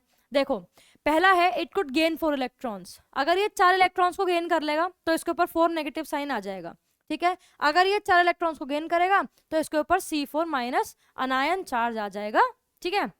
इसके बाद, लेकिन ये इसके लिए डिफिकल्ट है। क्यों डिफिकल्ट है? क्योंकि ऑलरेडी इसके पास में, इसका एटॉमिक नंबर क्या है 6, तो इसके पास में ऑलरेडी 6 प्रोटॉन्स है, और अगर इसने 4 इलेक्ट्रॉन्स को और भी ऊपर से ले लिया तो इसके लिए बहुत ज्यादा हार्ड हो जाएगा कि ये 10 इलेक्ट्रॉन्स को होल्ड करके रखे। दैट मीन्स कि इसको 4 एक्स्ट्रा इलेक्ट्रॉन्स जो है उनको होल्ड रखना पड़ेगा या फिर होल्ड करना पड़ेगा।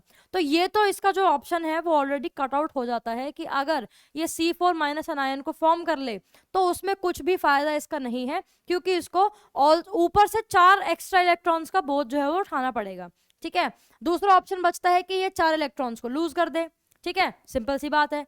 अगर ये 4 इलेक्ट्रॉन्स को लूज करेगा तो C4 प्लस चार्ज इसके ऊपर आ जाएगा, लेकिन इसके लिए इसको बहुत ही ज्यादा अमाउंट की एनर्जी चाहिए, ठीक है। क्योंकि जो कार्बन का एटम है यहाँ पर है क्या, बेसिकली पहली शेल में 2 इलेक्ट्रॉन्स है, दूसरी शेल में 1 2 3 4। क्योंकि यहाँ बीच में पॉजिटिव चार्ज है तो ये पॉजिटिव चार्ज इन सारे इलेक्ट्रॉन्स को बहुत ही ज्यादा हाई फोर्स से, बहुत ज्यादा हाई फोर्स से क्या कर रखा है इसने, अट्रैक्ट कर रखा है एक दूसरे को, ठीक है। अब क्योंकि इसने अट्रैक्ट कर रखा है तो अगर हम लोगों को एक इलेक्ट्रॉन को बाहर निकालना है तो हमें बहुत सारी एनर्जी देनी पड़ेगी, ठीक है।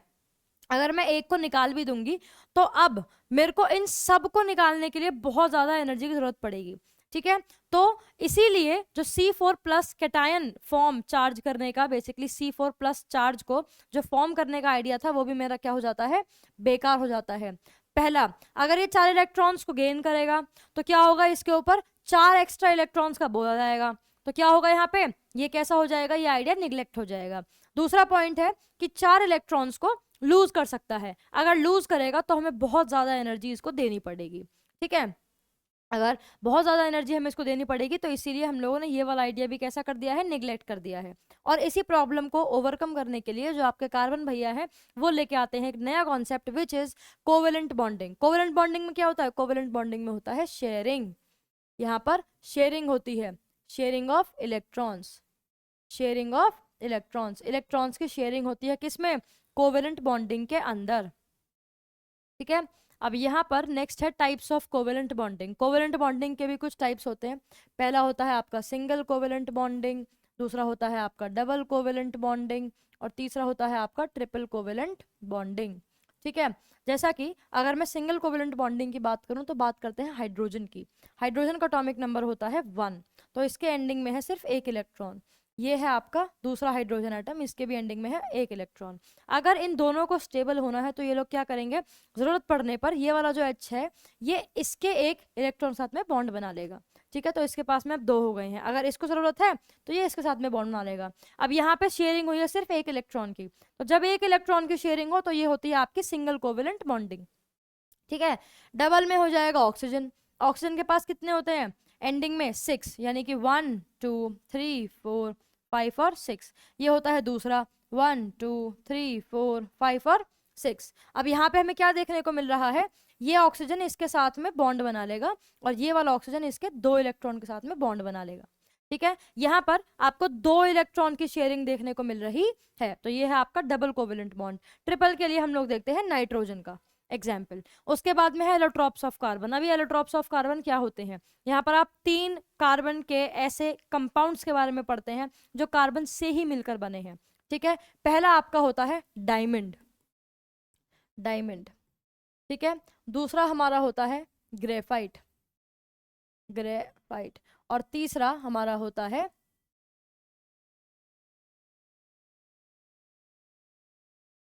बकमिनिस्टर फलरीन। ये 3 होते हैं आपके। ठीक है, अब देखो जो हमारा डायमंड है,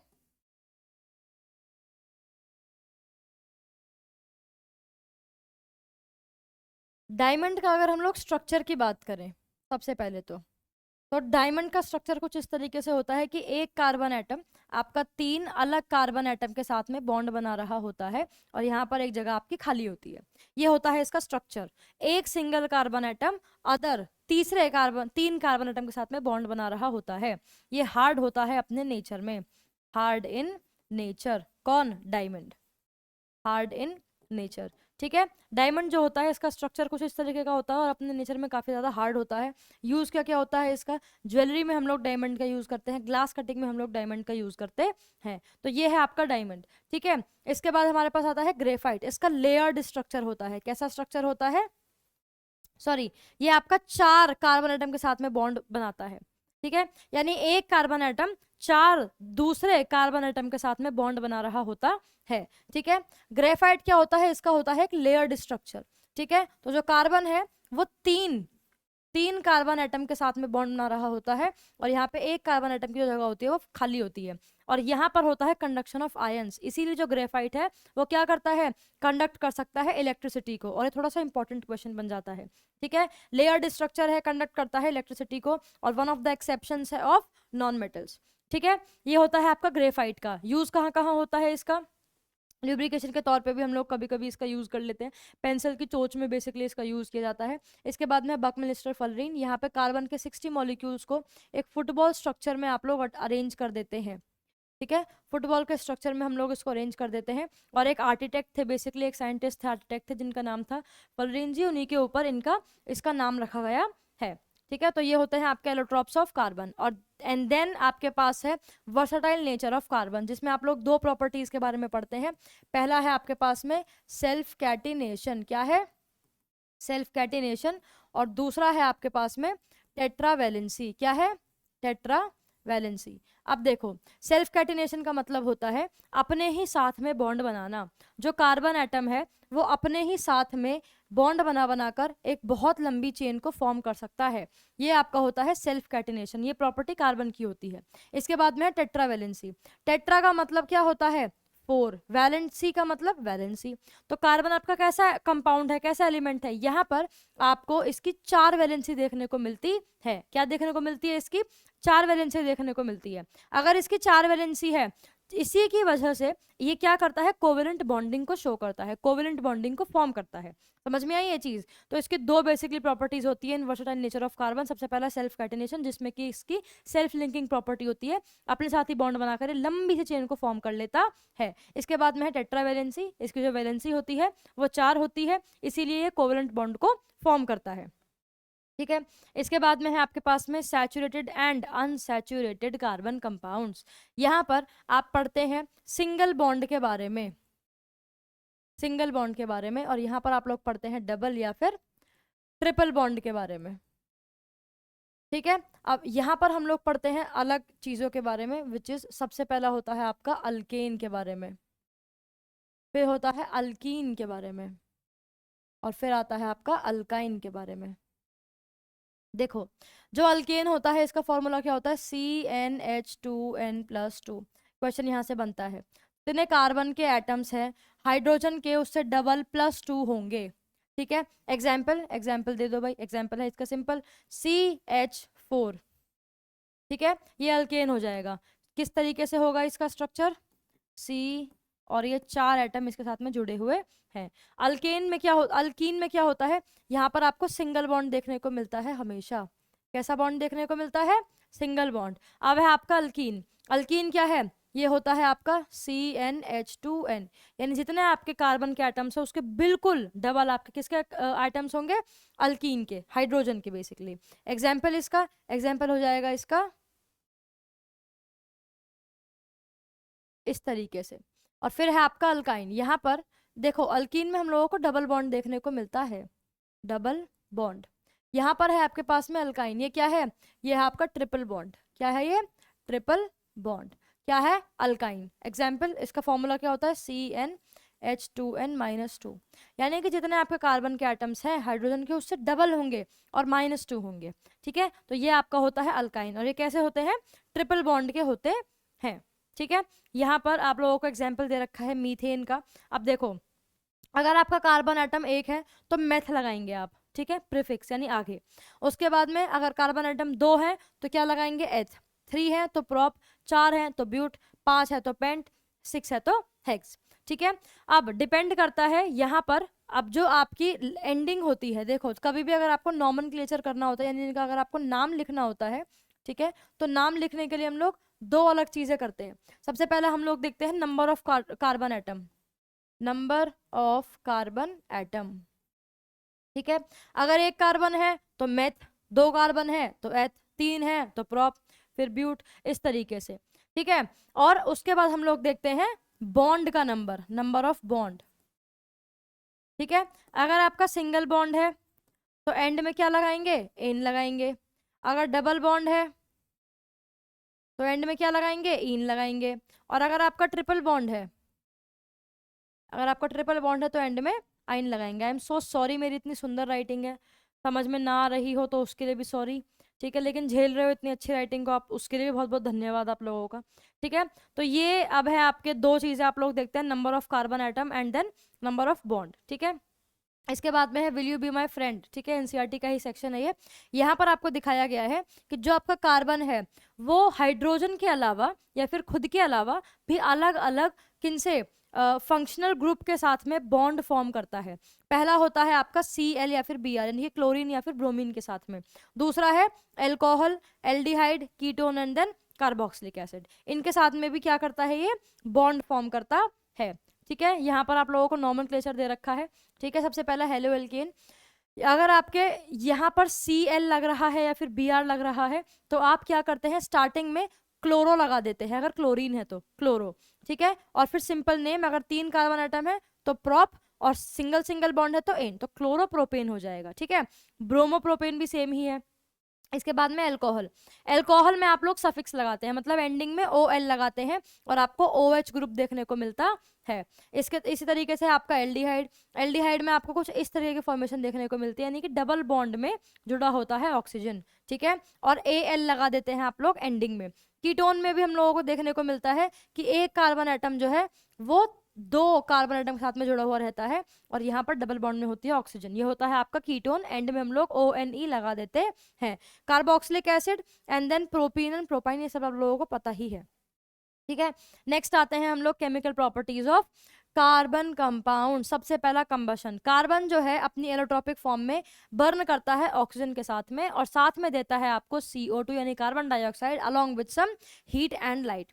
ठीक है, एग्जाम्पल CO2, C को, कार्बन को बेसिकली आपने जलाया O2 की प्रेजेंस में, तो आपको क्या मिलता है, CO2 यानी कि कार्बन डाइऑक्साइड, साथ में हीट मिलती है और मिलती है लाइट। ठीक है, तो क्या बता रखा है आपको कि जो कार्बन है वो अपनी एलोट्रोपिक फॉर्म में जब कंबशन कर रहा है, यानी कि जब जल रहा है ऑक्सीजन के साथ में, तो फॉर्म करता है CO2, हीट और लाइट। ठीक है, तो ये आपको यहाँ पे 2 एग्जाम्पल्स और दे रखे हैं। ठीक है। नेक्स्ट आप लोगों के पास में ऑक्सीडेशन। ऑक्सीडेशन में हम लोग क्या पढ़ते हैं कि जो आपकी अल्कोहल है, अल्कोहल को ही आप लोग चेंज कर रहे हैं कार्बोक्सिलिक एसिड में। ठीक है, तो मैंने अल्कोहल के रूप में ले लिया है इथेनॉल को। इथेनॉल क्या होता है? CH3CH2OH, ये होता है मेरा इथेनॉल। ठीक है, यहाँ पर मैंने रख लिया है एल्कलीन KMNO4 और एसिडिक K2C2O7। ठीक है, इनको मैंने रखा और इनकी प्रेजेंस में जो इथेनॉल है इसको मैंने चेंज कर दिया किसमें?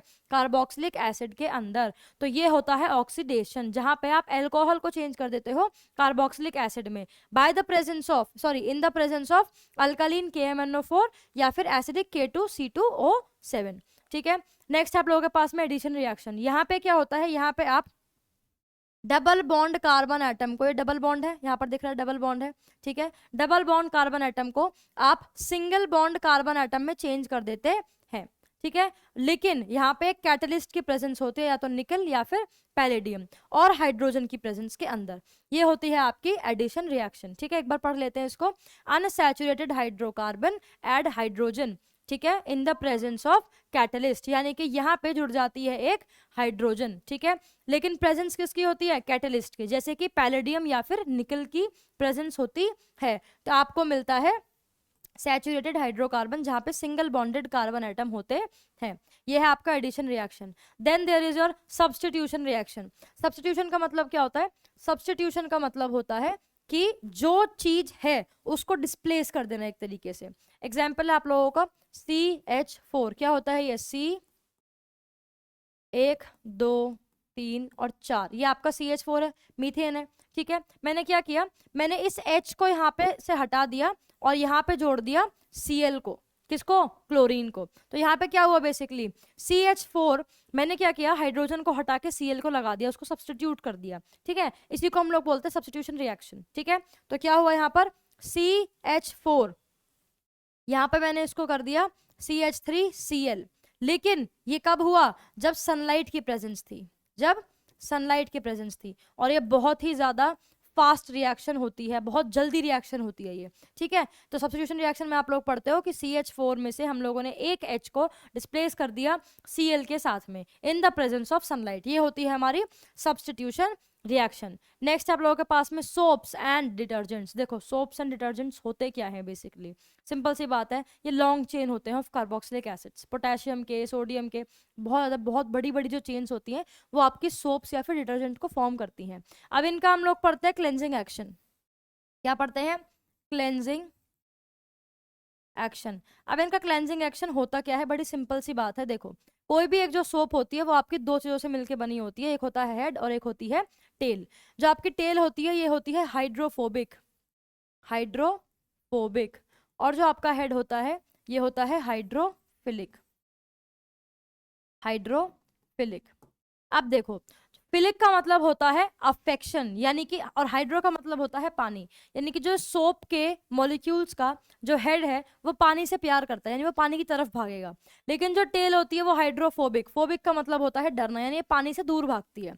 ठीक है, तो यहाँ पे हमें देखने को मिलता क्या है एक्चुअल में? यहाँ पे बड़ा सिंपल सा एक फंडामेंटल सा हमें फिनोमेना देखने को मिलता है कि जब कभी भी हम लोग किसी भी कपड़े के ऊपर सोप को रब करते हैं पानी के साथ में, तो जो सोप के मॉलिक्यूल का हेड होता है वो पानी की तरफ भागता है, लेकिन जो टेल होती है वो पानी से दूर भागती है और अपने साथ में बहुत सारी डर्ट को खींच के लेके चली जाती है। ठीक है, और इस तरीके से क्लेंजिंग एक्शन जो है वो परफॉर्म हो जाता है थ्रू अ सोप मॉलिक्यूल। तो इस तरीके से खत्म होता है आप सभी लोगों का ये one shot of chemistry. And I hope आप लोगों को ये चीज़ समझ में आ गई होगी। बहुत बहुत शुक्रिया आप लोगों का एंड तक बने रहने के लिए। Thank you all of you. ठीक है, बहुत बहुत शुक्रिया एंड तक बने रहने के लिए। एंड आई होप आप लोगों को ये पूरा वन शॉट बिल्कुल क्लियर तरीके से क्लियर होगा। Next one shot of physics and biology will be there on our channel GME। तो लाइक करना, सब्सक्राइब करना, शेयर करना बिल्कुल भी मत भूलना। और बोर्ड्स आने वाले हैं, कीप स्टडिंग, कीप प्रिपेयरिंग, और happy preparation all of you. और अगर जो भी आप लोगों के डिमांड्स हैं regarding the new lecture, regarding the helpful study lectures, कुछ भी, जस्ट कॉमेंट अस बिलो, हम लोग प्रोवाइड करवाएंगे आपको। And make sure to subscribe and share and like this channel. Thank you everyone.